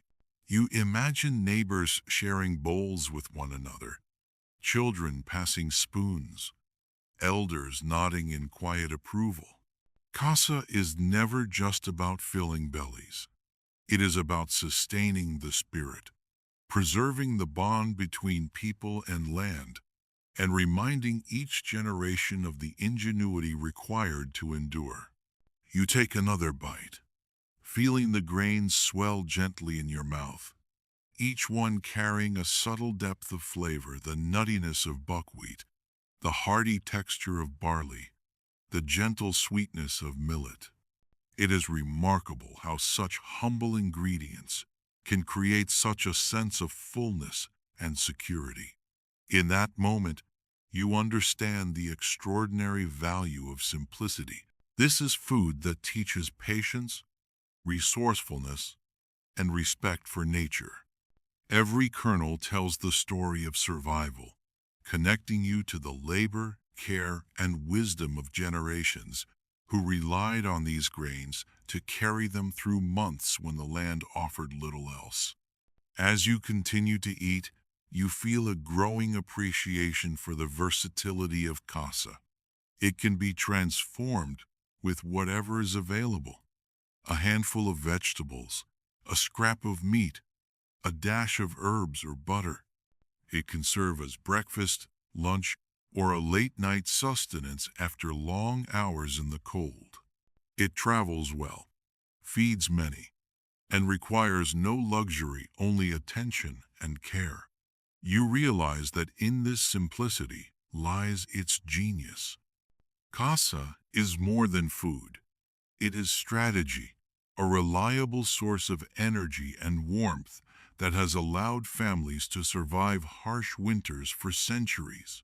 Finally, you set the empty bowl aside and lean back, the heat of the casa lingering in your chest. The cottage feels alive with the quiet power of this humble grain. You are connected to the land, to the harvest, and to the countless hands that planted, stored, and cooked these grains before you. Casa is a testament to endurance, foresight, and the unspoken rhythm of life in Old Poland. In every spoonful, you taste survival, resilience, and the continuity of generations, proof that even the simplest foods, treated with care and respect, can sustain not only the body but the spirit through the long, cold months of winter. Here's a continuation of your pierogi section, written in an immersive second-person style, expanding it toward to 2,000 words in the same style as your previous sections. You press a spoonful of mashed potatoes gently into the center of a dough circle, feeling the soft filling nestle perfectly within. The dough responds to your touch, pliable yet strong enough to hold its treasure inside. You pinch the edges carefully, forming a delicate seal that will protect the contents during cooking. Cottage cheese adds a creamy variation, and sauerkraut, tangy and fermented, offers a sharp, comforting contrast. Each dumpling carries the history of preparation, from planting and harvesting potatoes to curdling the cheese and fermenting the cabbage. It is as if the winter itself has been folded into the dough, every element preserved, patient, waiting for the moment it will become a sustaining meal. The process is slow, methodical, and deeply satisfying.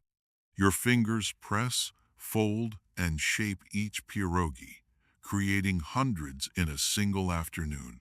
You marvel at the practicality of it all. The dough can be boiled, fried, frozen, or even dried. When prepared carefully, these dumplings endure weeks of cold, ready to nourish bodies and spirits whenever hunger strikes. You think of the families before you, sitting by the same hearth centuries ago, their hands working with the same motions, creating parcels of sustenance that would carry them through nights of frost and days of labor. You feel connected to them, sharing not just the work but the intent, survival, nourishment, and comfort for those you love. As you finish shaping one batch, you arrange the pierogi on a floured tray, leaving space between them so they do not stick. Steam rises from the hearth, curling around the dumplings, warming the dough and making it pliable, soft, almost alive. You pause, inhaling deeply, The scent of flour, filling, and faint smoke fills the cottage. It is grounding, comforting, and reminds you that even in the harshest months, there is warmth, both from the fire and from your own labor. Each dumpling carries that warmth within itself, a small, edible package of patience, effort, and foresight. You begin to cook the first batch. The water in the pot roils gently, and you lower the pierogi carefully, watching them bob to the surface one by one. As they float, the smell of potatoes, cheese, and cabbage melds with the wood smoke of the hearth. Steam rises, clouding the windows slightly, filling the room with a sense of promise and protection. You think of the children who will eat these pierogi, their hands warmed by the bowl, their cheeks flushed from the cold. Each bite will carry the energy they need for labor or play, the comfort of home, and a connection to the long chain of ancestors who perfected this humble food. Once boiled, some pierogi are pan-fried to golden perfection. You heat a bit of butter in a small skillet, letting it sizzle and foam, then gently place each dumpling in the pan. The dough crisps slightly, adding a new texture to the soft, savory interior. The aroma is intoxicating, nutty, buttery, earthy, and smoky, filling every corner of the cottage. You taste one carefully, savoring the contrast between the tender dough and the rich filling. It is nourishing, satisfying, and utterly comforting, a tiny miracle born of simple ingredients, labor, and ingenuity. You pause to consider the versatility of pierogi. In addition to the fillings you have prepared, many families adapt according to what is available. A handful of mushrooms from the forest, a bit of leftover meat, or even dried fruits or preserves for a sweet variation. No matter the filling, the principle remains: portability, longevity, and sustenance.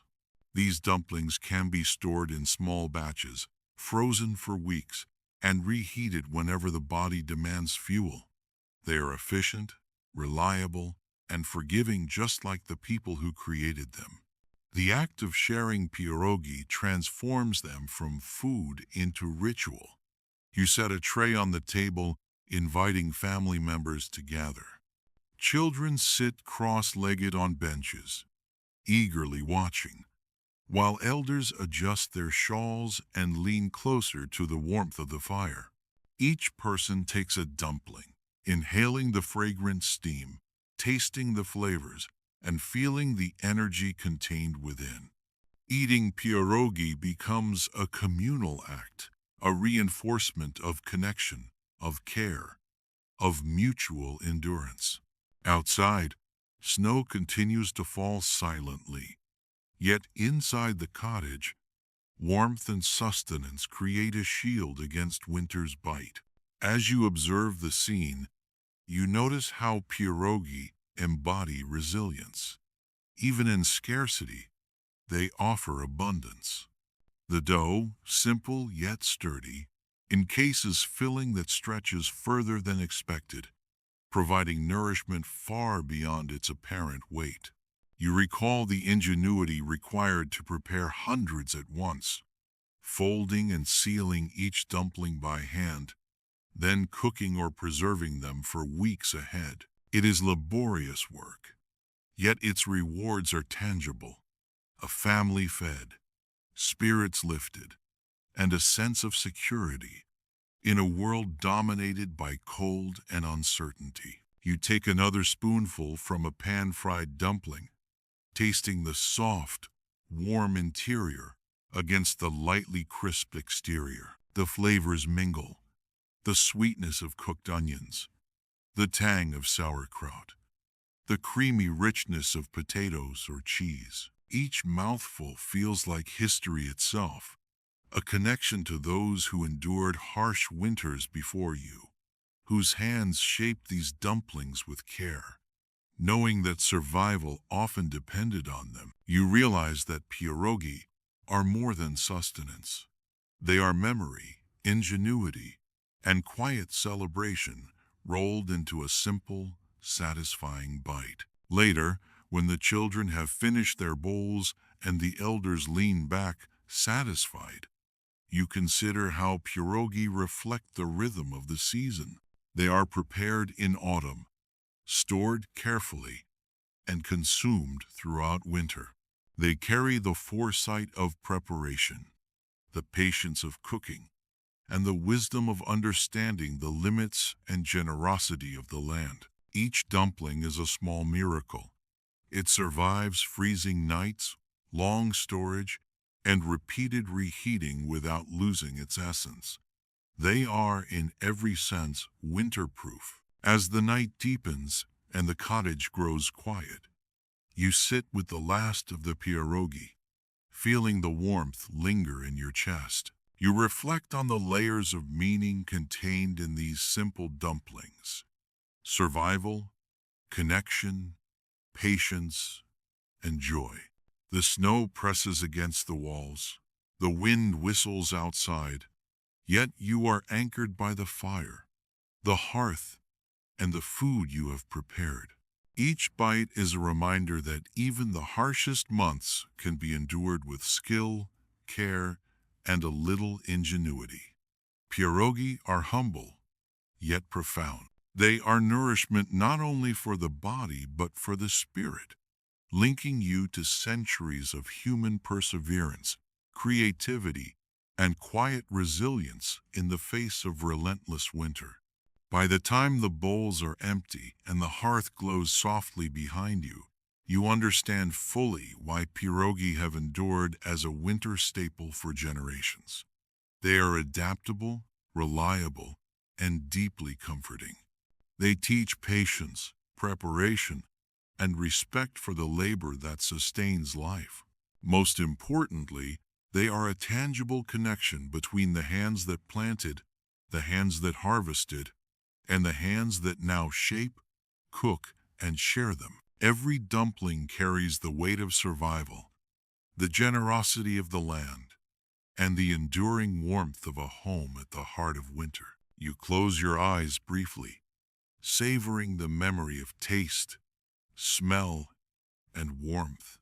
And for a moment, the long, dark winter outside seems less daunting. Pierogi, in their simplicity and resilience, have done more than fill your belly. They have reminded you of the rhythm of life, the importance of care, and the quiet power of tradition. In each bite, you taste not only food, but connection, endurance, and the comforting knowledge that even in the coldest months, warmth, sustenance, and a sense of home endure. You place a spoonful of potatoes into the center of one circle.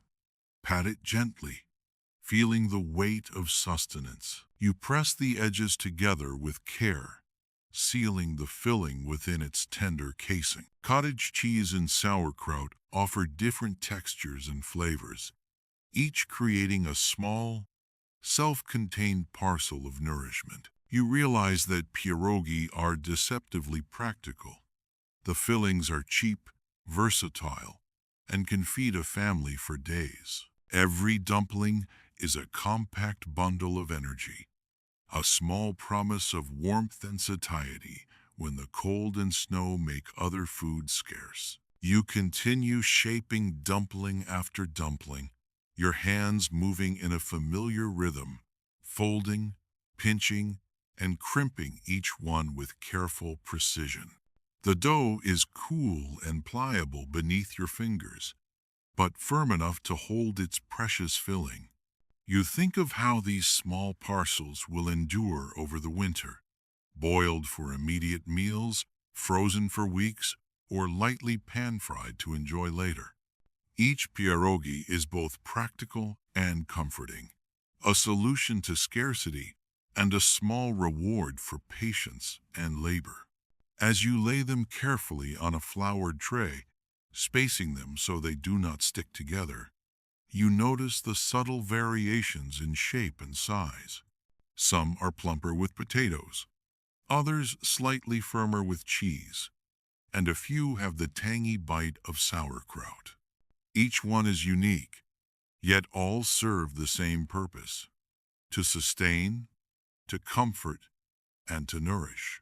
You imagine the family members who will gather around the table, reaching for bowls of these dumplings, hands warmed by the steam rising from the pot. Even the simplest pierogi carries the promise of energy, filling bellies and hearts alike through the coldest months. When you begin cooking them, the transformation is mesmerizing. You lower each dumpling into gently boiling water, watching them float and bob as the heat penetrates the dough and warms the filling. Steam rises, carrying the scent of potatoes, cheese, and fermented cabbage, mingling with the faint aroma of the wood-fired stove. The kitchen fills with the comforting fragrance, a signal to all who enter that nourishment is at hand. You stir gently to ensure they do not stick, observing the way the dough softens and the filling melds seamlessly inside, becoming tender, sustaining parcels of winter sustenance. Some pierogi are reserved for frying.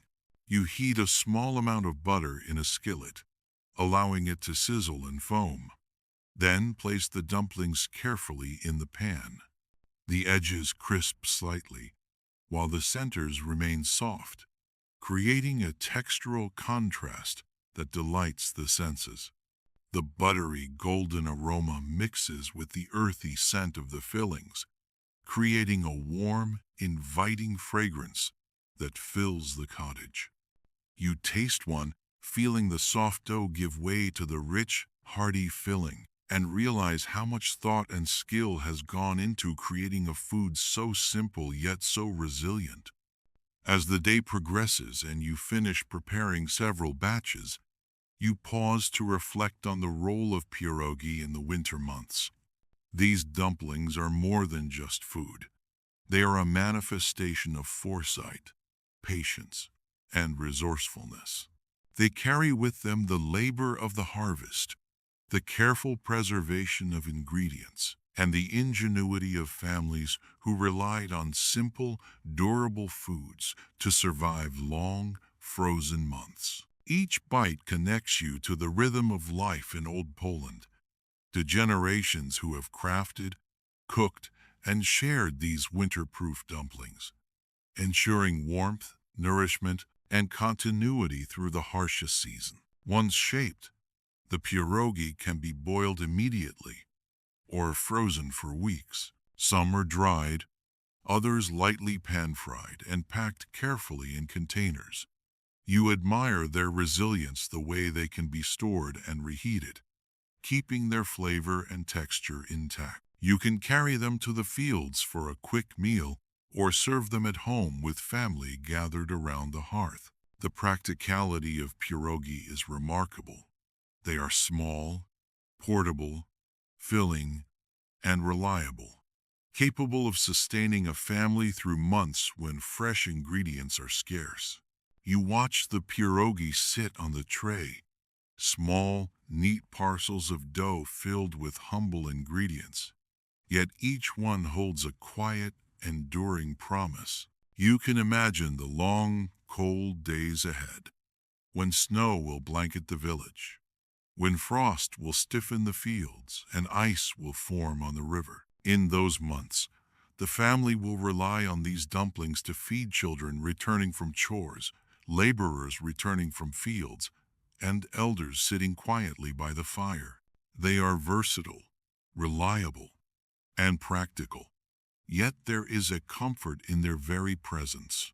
Each pierogi is a small work of care and foresight, designed to endure and provide, no matter the severity of winter. You begin boiling the first batch, gently lowering them into water that has reached the perfect rolling temperature. One by one, they bob to the surface, soft yet firm, the filling securely enclosed within their doughy shells. Steam rises in thick, curling ribbons, carrying with it the earthy aroma of potatoes, the mild tang of cottage cheese, and the faint sharpness of fermented cabbage. You breathe in deeply, letting the warmth fill your chest and hands. The scent alone is enough to anchor you to the hearth, to the present moment, and to the long lineage of hands that have prepared this same dish over centuries. While the first batch cooks, you consider the practicality of storage. Some pierogi will be eaten immediately, hot from the boiling water, their flavors intact, their warmth comforting. Others will be carefully frozen in layers, separated by cloth or straw, to preserve them for weeks. A few will be dried, creating a more durable version that can withstand travel or longer periods without refrigeration. Some are lightly pan-fried and packed in containers to be carried to distant relatives or workers in the fields. You marvel at the ingenuity embedded in each method. Families, centuries ago, discovered ways to make a single preparation endure, to stretch ingredients, and to feed both bodies and spirits through the unforgiving months of winter. The cottage is filled with movement and quiet purpose. You hear the low hum of the fire, the gentle hiss of water boiling, the occasional pop of a stray ember. Outside, the snow presses against the windows, the wind rattles the wooden shutters, and the dark night stretches endlessly. Inside, though, there is warmth, order, and sustenance. You ladle a few pierogi into a bowl, feeling the heat radiate through the wood, the dough, and the filling. Each dumpling carries the energy of labor, the digging of potatoes, the curdling of cheese, the fermenting of cabbage, the kneading and rolling of dough. Every bite will sustain not only the body but the mind, reminding all who eat it that survival is possible, even in the harshest conditions. You take one dumpling, slightly crispy from pan frying, and bite into it.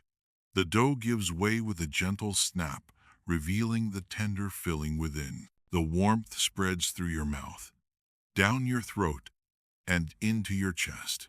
It is hearty, simple, and infinitely satisfying. The flavors are balanced. The softness of the potato, the creaminess of cheese, the subtle acidity of cabbage, all held together by the tender dough. You realize that the genius of pierogi is not in extravagance, but in endurance, in practicality, in the way it delivers nourishment efficiently, reliably, and with comfort. As you continue, you notice how the dumplings themselves encourage a rhythm. You fold, pinch, boil, fry, and store them with deliberate care. There is a slow cadence to the work, a meditative quality. Your hands learn the subtle differences in thickness, in the elasticity of the dough, in the proper pinch to seal the filling.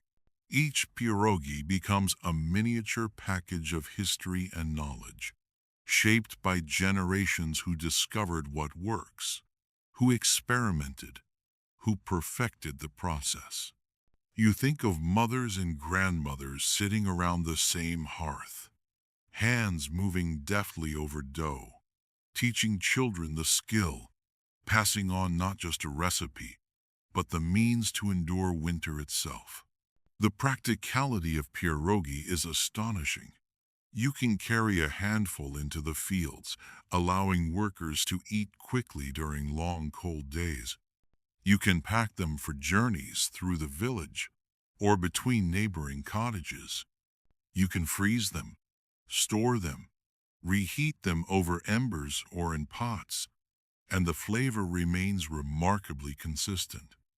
Unlike meat, which spoils quickly, or vegetables, which decay under frost, pierogi can last, providing calories, warmth, and comfort when fresh food is scarce.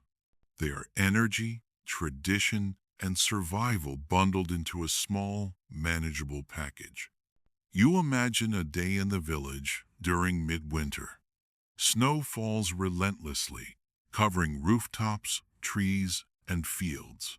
The streets are silent, except for the crunch of boots in deep drifts. Families gather around hearths, grateful for what they have prepared. A child, shivering from carrying firewood or fetching water, receives a warm pierogi.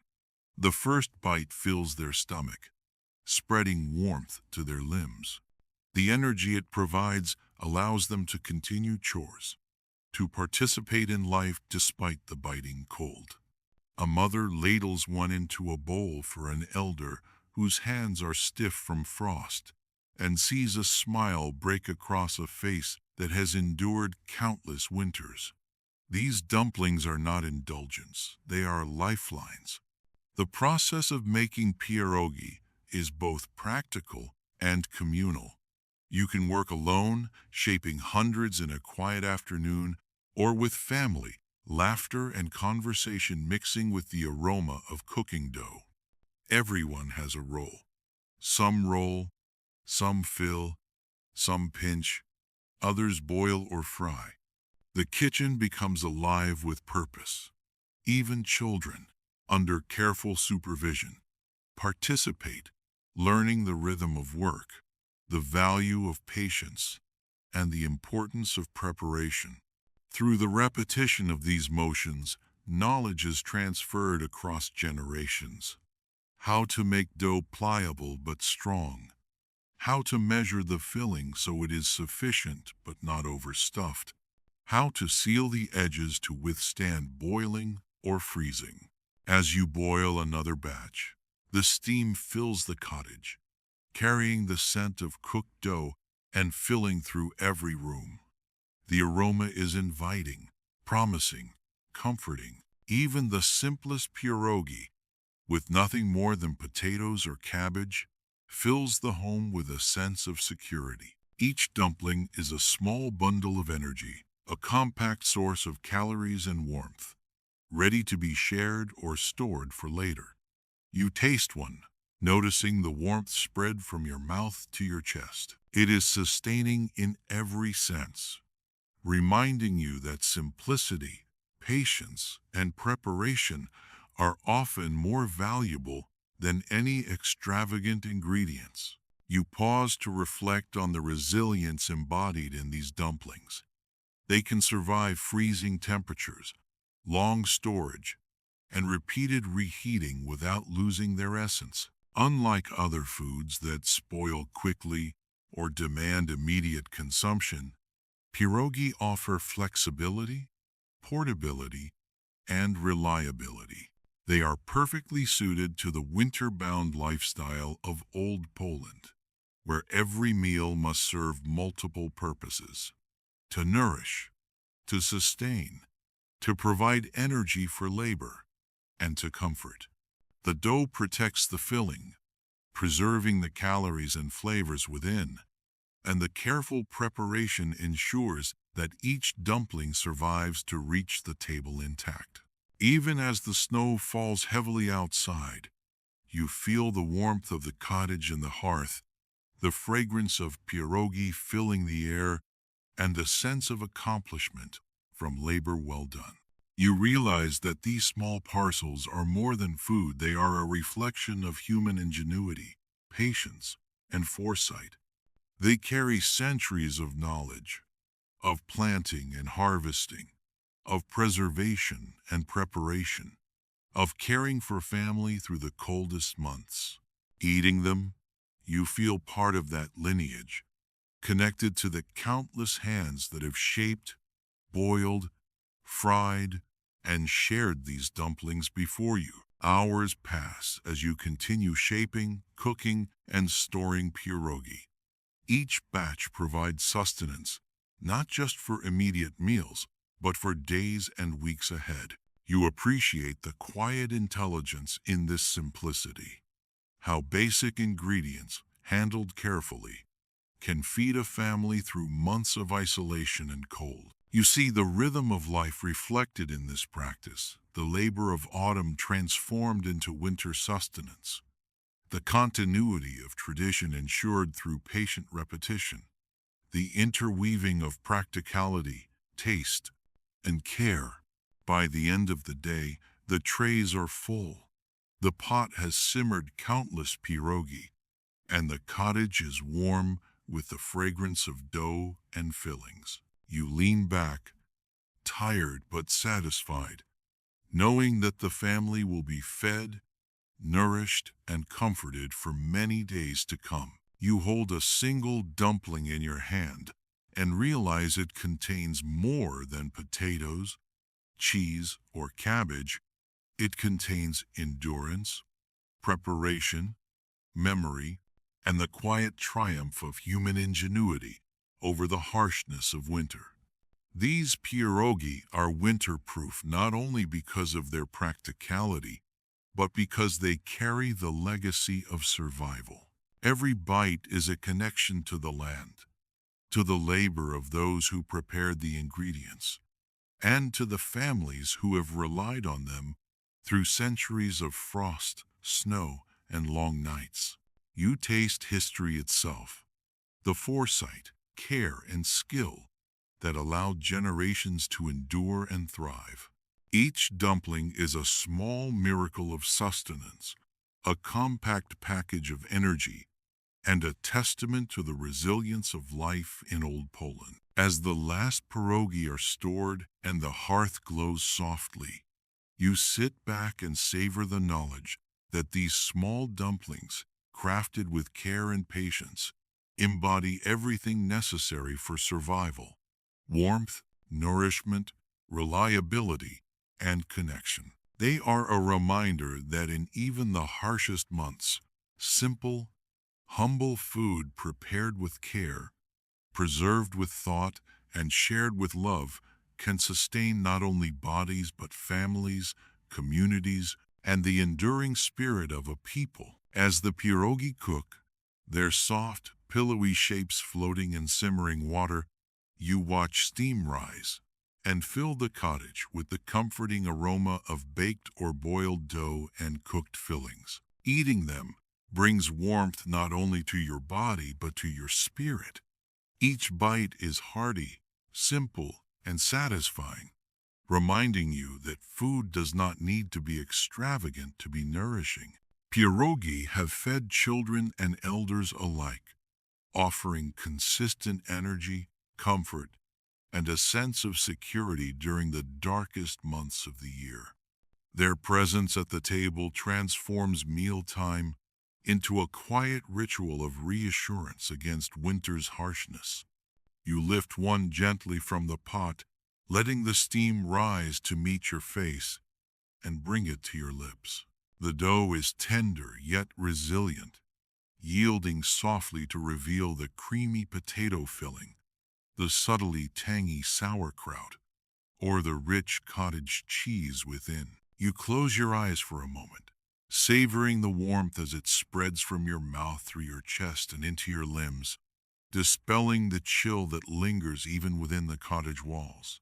Each bite carries with it the labor of the harvest, the patience of preparation, and the quiet intelligence of those who understood how to transform humble ingredients into enduring sustenance.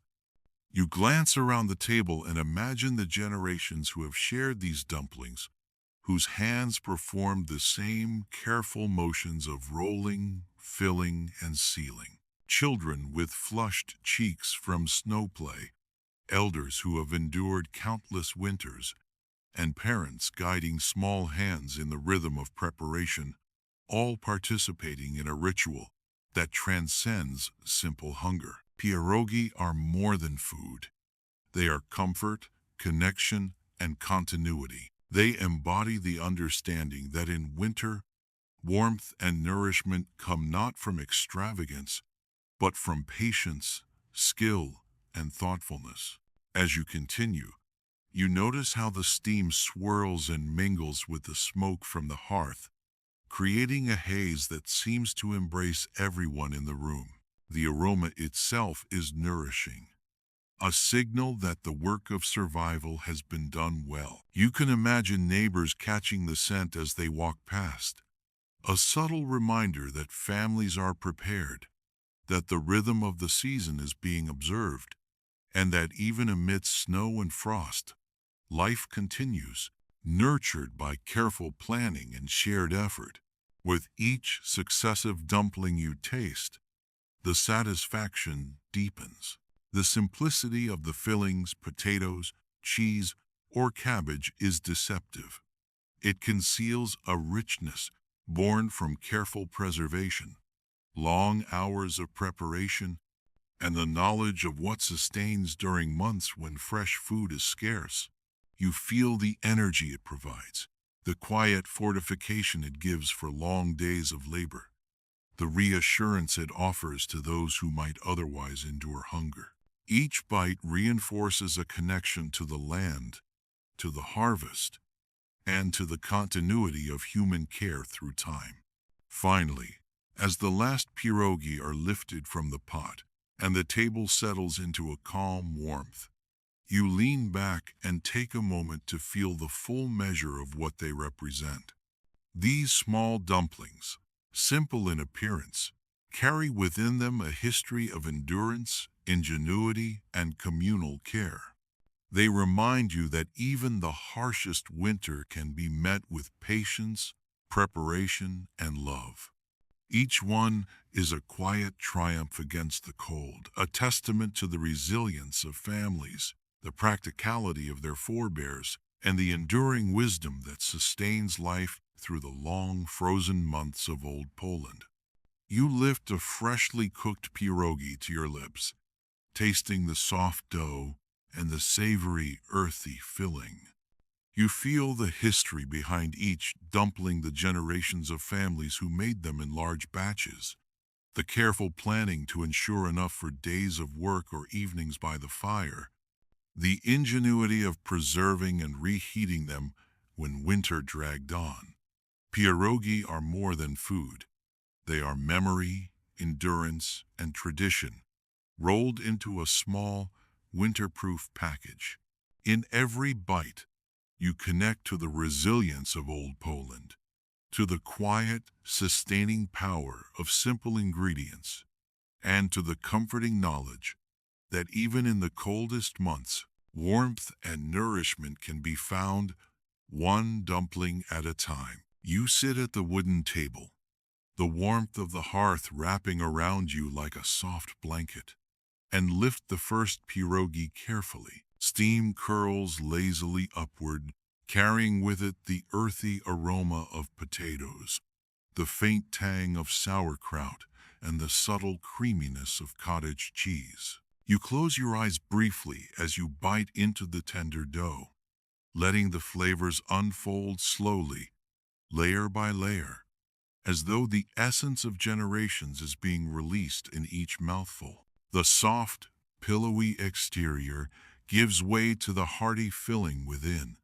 and warmth spreads from your chest to your fingertips, chasing away the lingering chill from the snow pressing against the cottage windows. As you chew, your mind drifts to the past. You imagine the mothers and grandmothers who sat at similar tables centuries ago, hands moving deftly, rolling and pinching dough, filling each dumpling with care and attention. Hundreds, even thousands of pierogi, prepared for winter months, for families isolated by snow, for children returning from fields and chores with hunger gnawing at them. You feel the rhythm of those hands in your own, as though the act of eating connects you to a lineage of survival and care, to a culture built on ingenuity, patience, and endurance. The simplicity of ingredients, potatoes, cheese, cabbage, is deceptive. What they lack in extravagance, they make up for in reliability, nourishment, and sustaining power, a lesson that has been passed down through countless seasons. You reach for another pierogi, noting the slight variations in size and shape, a reminder that each was handmade with attention rather than machinery. Some are plump with potatoes, some creamy with cheese, and others tangy with sauerkraut. Each is a self-contained package of warmth and energy, designed not for elegance but for survival. You think of the days when the pierogi were prepared in large batches, dough rolled, fillings measured, edges carefully sealed. You recall the ingenuity of preservation. Some boiled immediately, others frozen in layers separated by straw or cloth. Some lightly pan-fried to maintain texture and flavor. These dumplings were a cornerstone of winter, a practical and reliable food that allowed families to endure long months when fresh produce was unavailable and hunting yields were scarce. Outside, the wind rattles the shutters and snow drifts silently along the roof. Yet inside, the cottage feels cocooned in warmth, the hearth glowing, the scent of pierogi filling every corner. You feel the sense of calm and security that comes from having prepared well, from having the means to feed yourself and your family, despite the harsh winter that grips the village. The pierogi are more than sustenance. They are reassurance, a visible and tangible symbol that preparation, labor, and foresight can overcome even the coldest, darkest months. You take another bite, letting the dough and filling merge in your mouth, feeling the energy it provides, a subtle warmth that radiates through your body and prepares you for the long evening ahead. As you continue eating, you imagine the daily lives of those who rely on these dumplings. Farmers rising before dawn to tend livestock, their hands frozen and raw, carrying the weight of responsibility and the cold. Children returning from gathering firewood or fetching water, weary but eager for a warm meal. Elders sitting quietly by the fire, hands trembling slightly, finding comfort in the soft dough and flavorful filling. Pierogi feed not just the body but the rhythm of daily life, offering energy and warmth for work, for care, for continued survival. Each dumpling is a compact parcel of sustenance, stretching ingredients across days and ensuring that even during scarcity, no one goes entirely hungry. You think about the versatility of pierogi, how their practicality extends far beyond the table. Boiled for immediate meals, they provide a soft, comforting texture that warms and satisfies. Pan-fried, they gain a crispy exterior, offering a different sensory experience without sacrificing the filling's nourishing qualities. Frozen or dried, they last for weeks, allowing families to plan ahead, carry meals to the fields, or offer sustenance to guests without worry. The adaptability of pierogi is a testament to the ingenuity of old Poland's rural communities, who understood that survival depended on both foresight and the skillful use of simple, enduring ingredients. The act of preparing and eating pierogi is itself a ritual, one that binds generations together. You can almost hear the faint murmur of conversation in centuries past, the gentle laughter of children learning to roll dough, the careful instructions of mothers guiding small hands in pinching and sealing. Every motion is deliberate, every step part of a rhythm that ensures the dumplings are uniform, sturdy, and long-lasting. You feel the continuity of this practice as you taste the pierogi, as though each bite carries the echoes of those hands, the whispers of those kitchens, the warmth of countless fires that have prepared the same dish over and over, winter after winter.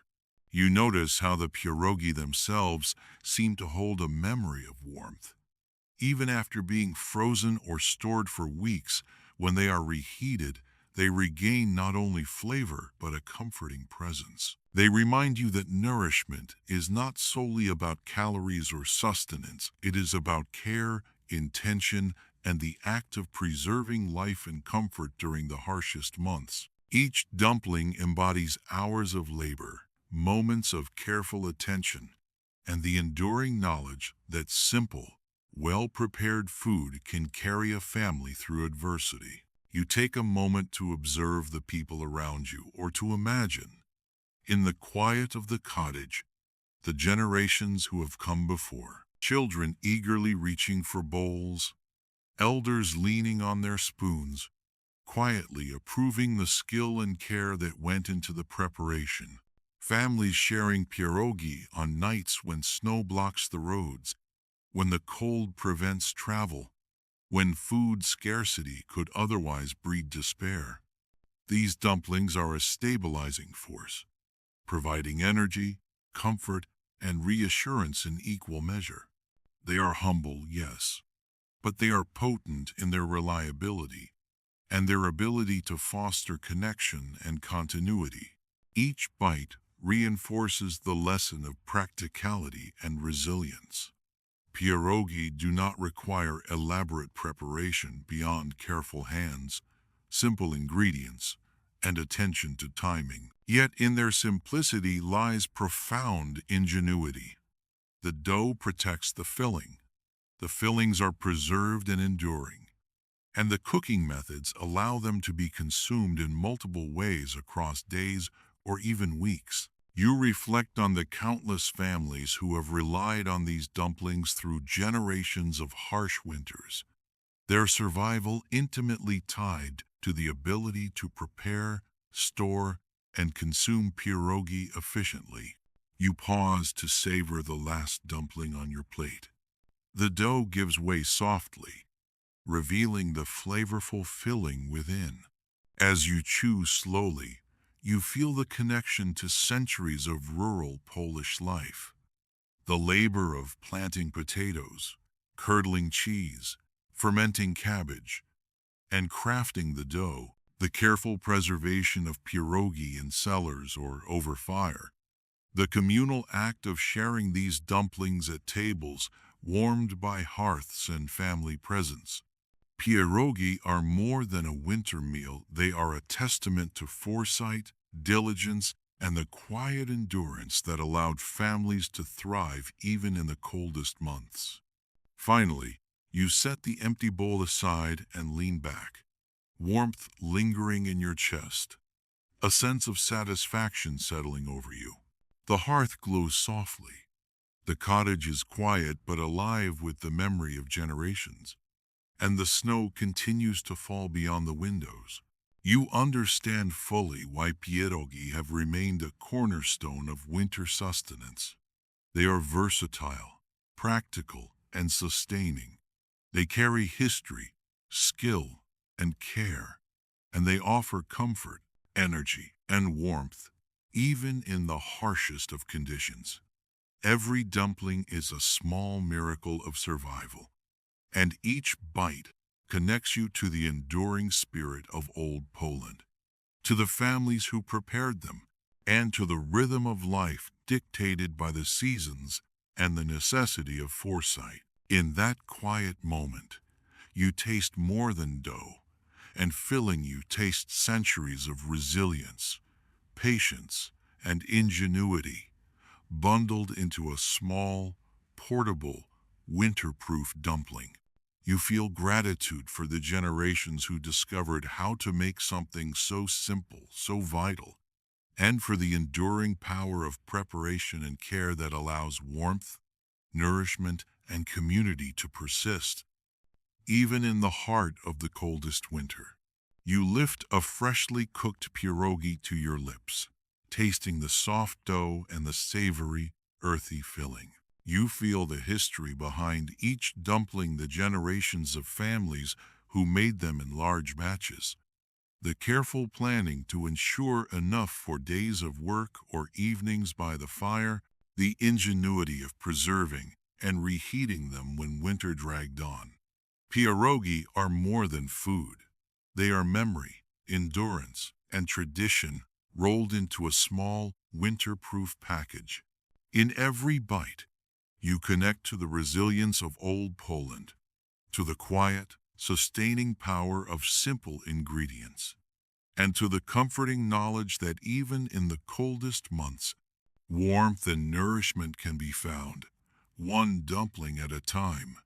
You chew slowly, letting the warmth of the pierogi fill your mouth and seep into your chest.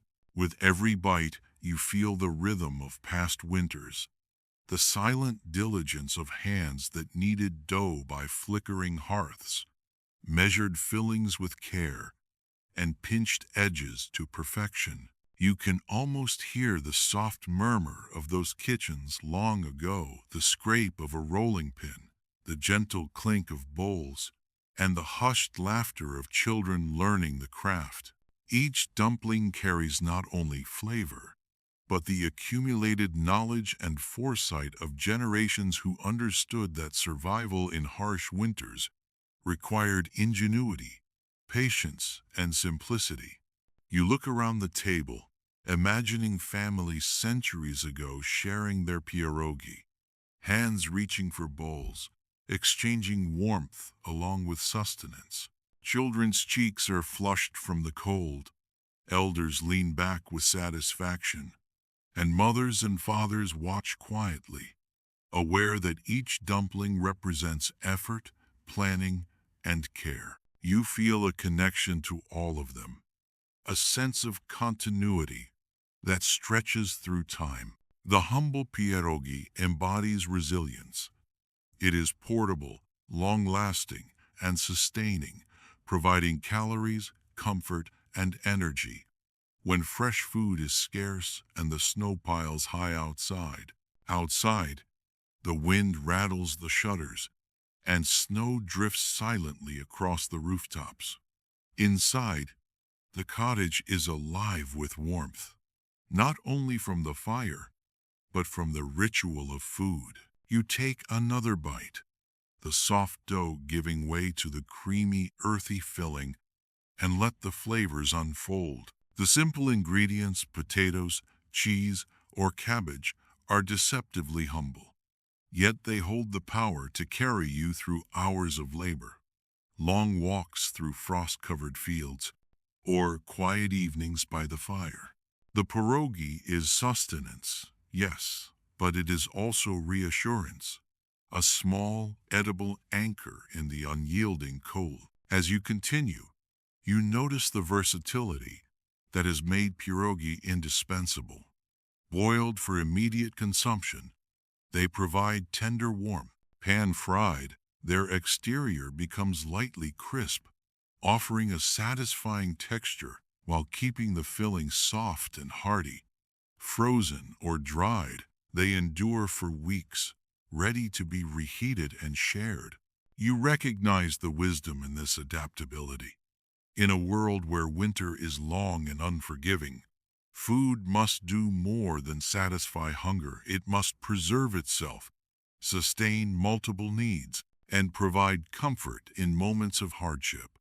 Every dumpling is a testament to that wisdom, a small but powerful tool in the struggle against scarcity. You pause for a moment, letting the warmth of the bowl radiate through your hands, and reflect on the lineage embedded in these dumplings. The labor of planting potatoes, curdling cheese, fermenting cabbage, kneading dough, and carefully pinching edges has been repeated for centuries. You are participating in that continuum, consuming not just sustenance but history itself. Each bite is a lesson in patience, practicality, and the quiet intelligence of those who relied on these foods to survive the coldest months. In this simple act, you are connected to generations who endured, persevered, and thrived, finding comfort and energy in the unassuming pierogi. The aroma of the pierogi lingers in the cottage, mingling with the wood smoke from the hearth, and you take a deep breath, letting it fill your senses. There is satisfaction in the ordinary, in the rhythm of preparation and consumption, in knowing that such simple ingredients can provide so much. You imagine carrying a small batch to the fields, feeding laborers with little else available, or sharing them at home to sustain a family through days of snow and frost. The pierogi is humble, yet it represents ingenuity, foresight, and endurance. It is a winter-proof vessel, capable of sustaining life while offering warmth, comfort, and a sense of continuity. You take another bite, savoring the soft, yielding dough and the rich, earthy filling, and notice how the flavors embody the seasons. The potatoes remind you of autumn harvests, the cheese of careful preservation, and the cabbage of fermented patience. The pierogi carries the essence of each step, the planting, tending, harvesting, and storing, culminating in this small, edible parcel. You feel the energy it provides, the comfort it brings, and the reassurance that no matter how severe the winter, a meal can sustain you, warm you, and connect you to a lineage of care and survival. Time seems to slow as you eat, each bite anchoring you to the present while linking you to centuries of practice. You can almost hear the hushed voices of ancestors in the kitchen, offering guidance and wisdom as you pinch and fold the dough, fill the parcels, and cook them over the fire. The pierogi becomes a bridge between past and present, a reminder that food is not only about sustenance, but about connection, memory, and shared endurance. You realize that in these humble dumplings lies the quiet ingenuity of rural life. Simple, versatile, practical, and profoundly sustaining. As you finish the last pierogi on your plate, warmth lingering in your chest, you set the empty bowl down and lean back, reflecting on what these dumplings represent. They are more than food. They are survival made tangible, a vessel for history, care, and resilience. Each bite has carried you through centuries of preparation, through generations who relied on the same ingredients, the same techniques, and the same understanding of what sustains life in winter. You feel gratitude, not only for the nourishment, but for the knowledge, ingenuity, and foresight embedded in these small parcels of dough and filling. Finally, as the fire crackles and the snow presses against the windows, you understand why pierogi have endured as a cornerstone of winter sustenance. They are portable, versatile, and resilient. They carry tradition, history, and practicality. They provide energy, warmth, and comfort. With each dumpling, you taste more than potatoes, cheese, or cabbage. You taste the enduring spirit of old Poland, the quiet intelligence of generations, and the intimate connection between labor, preparation, and survival. Pierogi are humble, yet extraordinary, capable of sustaining body, mind, and spirit through the long, frozen months. One dumpling at a time, you sit by the hearth, watching the last embers flicker, and reflect on the meals you've prepared this winter. They are simple, unpretentious, yet each has been crafted with a purpose far greater than taste alone. Bigos, zupa, griziboa, casa, and pierogi are not indulgent feasts. They are sustenance designed to endure, to carry families through months when the land yields little and the nights are long. You realize that Polish survival food embodies a philosophy. Nourishment is not about luxury or excess, but about reliability, resourcefulness, and the quiet power to sustain life when it is most fragile. Every ingredient is chosen for its ability to last, to store well, and to provide the energy needed to endure harsh winters. You take a deep breath, letting the faint scent of smoke and simmering ingredients fill your senses, and reflect on the careful thought embedded in every step of preparation. The sauerkraut in the Bigos, the dried mushrooms in the zuppa grzybowa, the sturdy grains of kasa, the humble fillings of pierogi, all tell a story of foresight and patience. Nothing is wasted.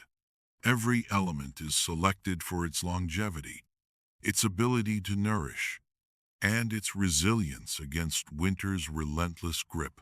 You understand now that this is more than cooking, it is strategy, an intimate conversation with the seasons, a quiet assertion that even in scarcity, human ingenuity can ensure survival. Outside, the wind moans through the bare branches, rattling the windows and pressing against the cottage walls. Yet inside, warmth radiates from the hearth, mingling with the aromas of preserved cabbage, smoky mushrooms, and simmered grains. You realize that Polish survival food is designed to counter precisely this relentless cold, to give warmth to bodies, reassurance to minds, and continuity to families. Every bite is calculated, measured in energy, volume, and ease of preparation. It is humble yet effective, and in its simplicity lies the brilliance of generations who learned to endure winters that tested every limit of the human spirit. You glance at the remnants of your preparations, pots filled with stew, trays of pierogi ready to boil or freeze, jars of grains neatly stored in the cellar. Each is a small fortress of sustenance, a bulwark against hunger and exhaustion. Every bite is a meditation on endurance, a quiet acknowledgement that even in scarcity, human creativity and diligence can turn simple ingredients into resilience, nourishment, and warmth. Finally, as the fire crackles softly and the snow continues to fall, you set your bowl down and lean back, savoring the last traces of flavor and heat. You realize that these humble dishes, bigos, zuppa, grzybowa, kasa, and pierogi, are more than recipes. They are living histories, carrying the memory of generations, the wisdom of survival, and the philosophy of sustenance. They remind you that even in the harshest conditions, warmth can be created, communities can be nourished, and life can endure. In every bite, you taste not just food, but resilience, tradition, and the quiet triumph of human ingenuity over the cold. As you lift a spoon or pierogi to your lips, you appreciate the ingenuity behind each preparation. Fermentation, drying, slow cooking, and careful preservation are not mere techniques. They are creative solutions to scarcity. You feel the connection between resourcefulness and sustenance, recognizing that Polish survival food reflects a deep understanding of the land, its seasons, and the limitations imposed by winter. Each meal is a reminder that hardship can inspire innovation, that patience and care can transform simplicity into nourishment, and that creativity can flourish even when resources are scarce. You pause for a moment, letting the warmth of the food spread through your body, and imagine the generations who perfected these methods. Mothers and fathers, grandmothers and grandfathers, all working in dimly lit kitchens or over wood-fired stoves, discovering through trial and error which techniques best preserve flavor and nutrition through the long, harsh months. You see their hands rolling dough, slicing cabbage, soaking grains, and turning mushrooms over smoldering fires. Every action was purposeful, every decision calculated to stretch scarce resources while maximizing energy, taste, and endurance. You feel a quiet admiration for the ingenuity embedded in these humble meals, the cleverness of creating something so sustaining, reliable, and versatile from what the land could provide. Outside, the cold wind rattles against the wooden shutters, and the snow piles high on the rooftops. Yet inside the cottage, the heat and aroma of simmering food create a sanctuary. You take another bite, savoring the soft dough of a pierogi and the hearty filling within. The flavors are simple yet profound. The tang of fermented cabbage, the earthy depth of mushrooms, the creamy richness of potatoes or cheese, the warm nuttiness of grains. Each taste carries the story of preparation, preservation, and patience. You realize that Polish survival food is as much about sustenance for the spirit as it is for the body. It teaches attentiveness, foresight, and a respect for both the gifts of the land and the effort required to transform them into nourishment. You consider how these techniques, fermentation, drying, slow simmering, freezing, and pan-frying, were all methods honed to meet the challenges of scarcity. They are elegant in their simplicity, yet sophisticated in their effectiveness. Fermented cabbage keeps for months. Dried mushrooms retain the essence of the forest. Grains like kasa store through winter, and pierogi can be frozen or boiled to feed families in moments of need. You sense the philosophy behind it all. That survival is not mere endurance, but thoughtful adaptation, a marriage of observation, creativity, and care. These meals are practical, yes, but they are also lessons in ingenuity, demonstrating how human beings can harmonize with the seasons, respect limitations, and turn scarcity into opportunity. As you lift another spoonful, you feel a profound connection not only to the food itself, but to the people who have relied upon it for centuries. You taste the labor, the foresight, and the quiet ingenuity of countless generations. You feel the rhythm of winter life in Old Poland, planting and harvesting, preserving and storing, cooking and sharing. The flavors carry the history of survival, the ingenuity of adaptation, and the continuity of culture. Each bite is a reminder that hardship often sparks creativity, that patience transforms simple ingredients into sustenance, and that even the coldest, harshest months can be met with warmth, nourishment, and quiet triumph. You notice how these dishes bring people together, family, neighbors, and generations alike. Sharing a bowl of soup, a plate of pierogi, or a hearty serving of kasa is more than eating.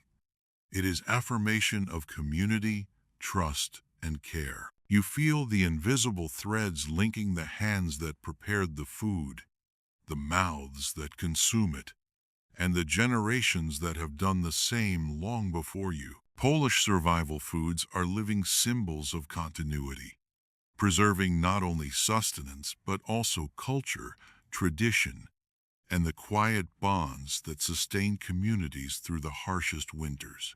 You watch as children eagerly reach for bowls of pierogi, their cheeks flushed from the cold outside, while elders lean back, smiling softly at the familiar tastes and comforting aromas.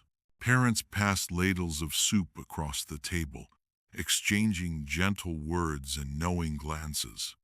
Every movement is deliberate, every shared bite reinforcing the bonds that have held communities together for centuries. You feel the warmth of connection ripple through the room, carried as much by the act of sharing as by the food itself. These simple meals, crafted from humble ingredients, become vessels of care, trust, and continuity.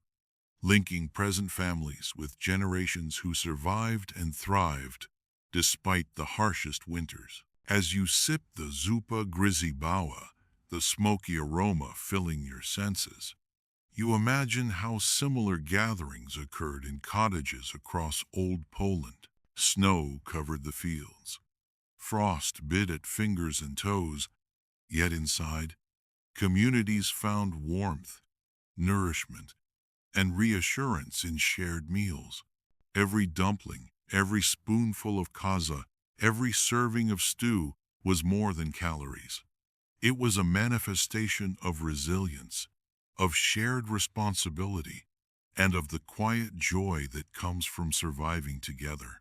You feel a deep respect for those who understood that survival was not just about individual endurance, but about cooperation, care, and the sustenance of relationships. You consider how the rituals surrounding these foods reinforce community bonds. Preparing pierogi in large batches often involved multiple family members, each contributing hands, knowledge, and stories. Brewing zupa grizibawa, simmering bigos for hours, cooking kasa over the hearth, each step created rhythm, shared labor, and the passing down of skills. These practices were not merely functional, they cultivated connection, memory, and continuity. In the act of cooking and sharing, each generation reaffirmed the invisible threads that tied them together, ensuring that knowledge, tradition, and care persisted alongside nourishment. Finally, as you sit back and savor the last bites, you feel the full weight of what these meals represent. They are more than recipes. They are living symbols of community, ingenuity, and resilience. They carry the stories of families, the lessons of survival, and the enduring bonds that sustain life through the coldest, most challenging months. Each shared bowl, each passed plate, each careful preparation is an affirmation that warmth, nourishment, and human connection can endure even in the harshest conditions. You taste history, continuity, and care in every bite, understanding that Polish survival food is not only about surviving winter, it is about thriving together, bound by tradition, creativity, and shared humanity. As the fire dwindles and the night settles outside, you reflect on the meaning behind every preserved ingredient, every simmering pot, and every carefully prepared dumpling. These foods are more than recipes. They are memories of endurance, ingenuity, and resilience. They remind you that warmth can be created from hardship, that survival is intertwined with care, foresight, and community, and that even in the coldest, most difficult times, human ingenuity can transform scarcity into comfort. With each taste, you carry forward the philosophy of Polish survival cuisine, honoring its history while embracing its lessons for life, perseverance, and connection. You lean back in your chair, letting the last warmth from the hearth and the meals you've prepared settle around you. Outside, the wind howls softly through the trees, and the snow blankets the village in quiet, white stillness. Inside, the cottage is filled with the lingering aroma of simmered stews, baked pierogi, and roasted grains, a comforting reminder of the work, care, and ingenuity that made these meals possible. You feel a profound sense of gratitude, not only for the nourishment in your belly, but for the wisdom embedded in every preserved cabbage, every dried mushroom, and every carefully folded dumpling. You close your eyes for a moment, imagining the generations who came before you, hands working over fires, eyes attentive to simmering pots, hearts focused on keeping family fed and safe through long winters.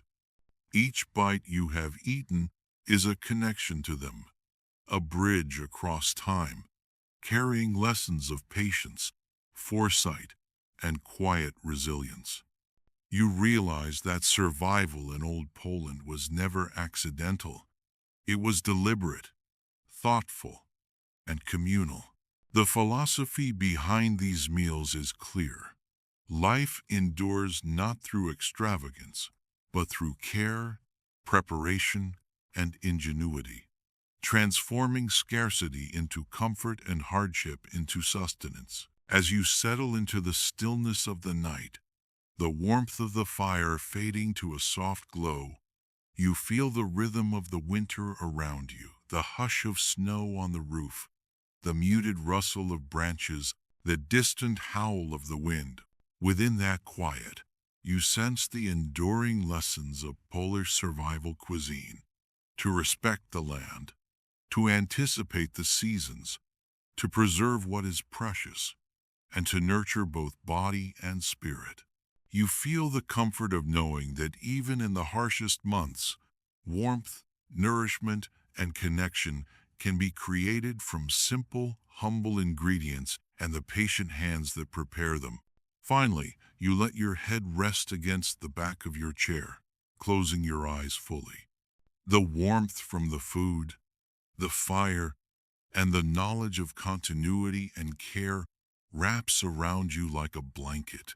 Your breathing slows, steady and calm, as the lessons of endurance, ingenuity, and human connection lull you into quiet reflection. And as the night deepens, you drift gently into sleep, carried by the comforting rhythm of survival and the quiet assurance that, like the generations before you, you are safe, nourished, and at peace. Sleep well, and let the warmth of history cradle you through the night.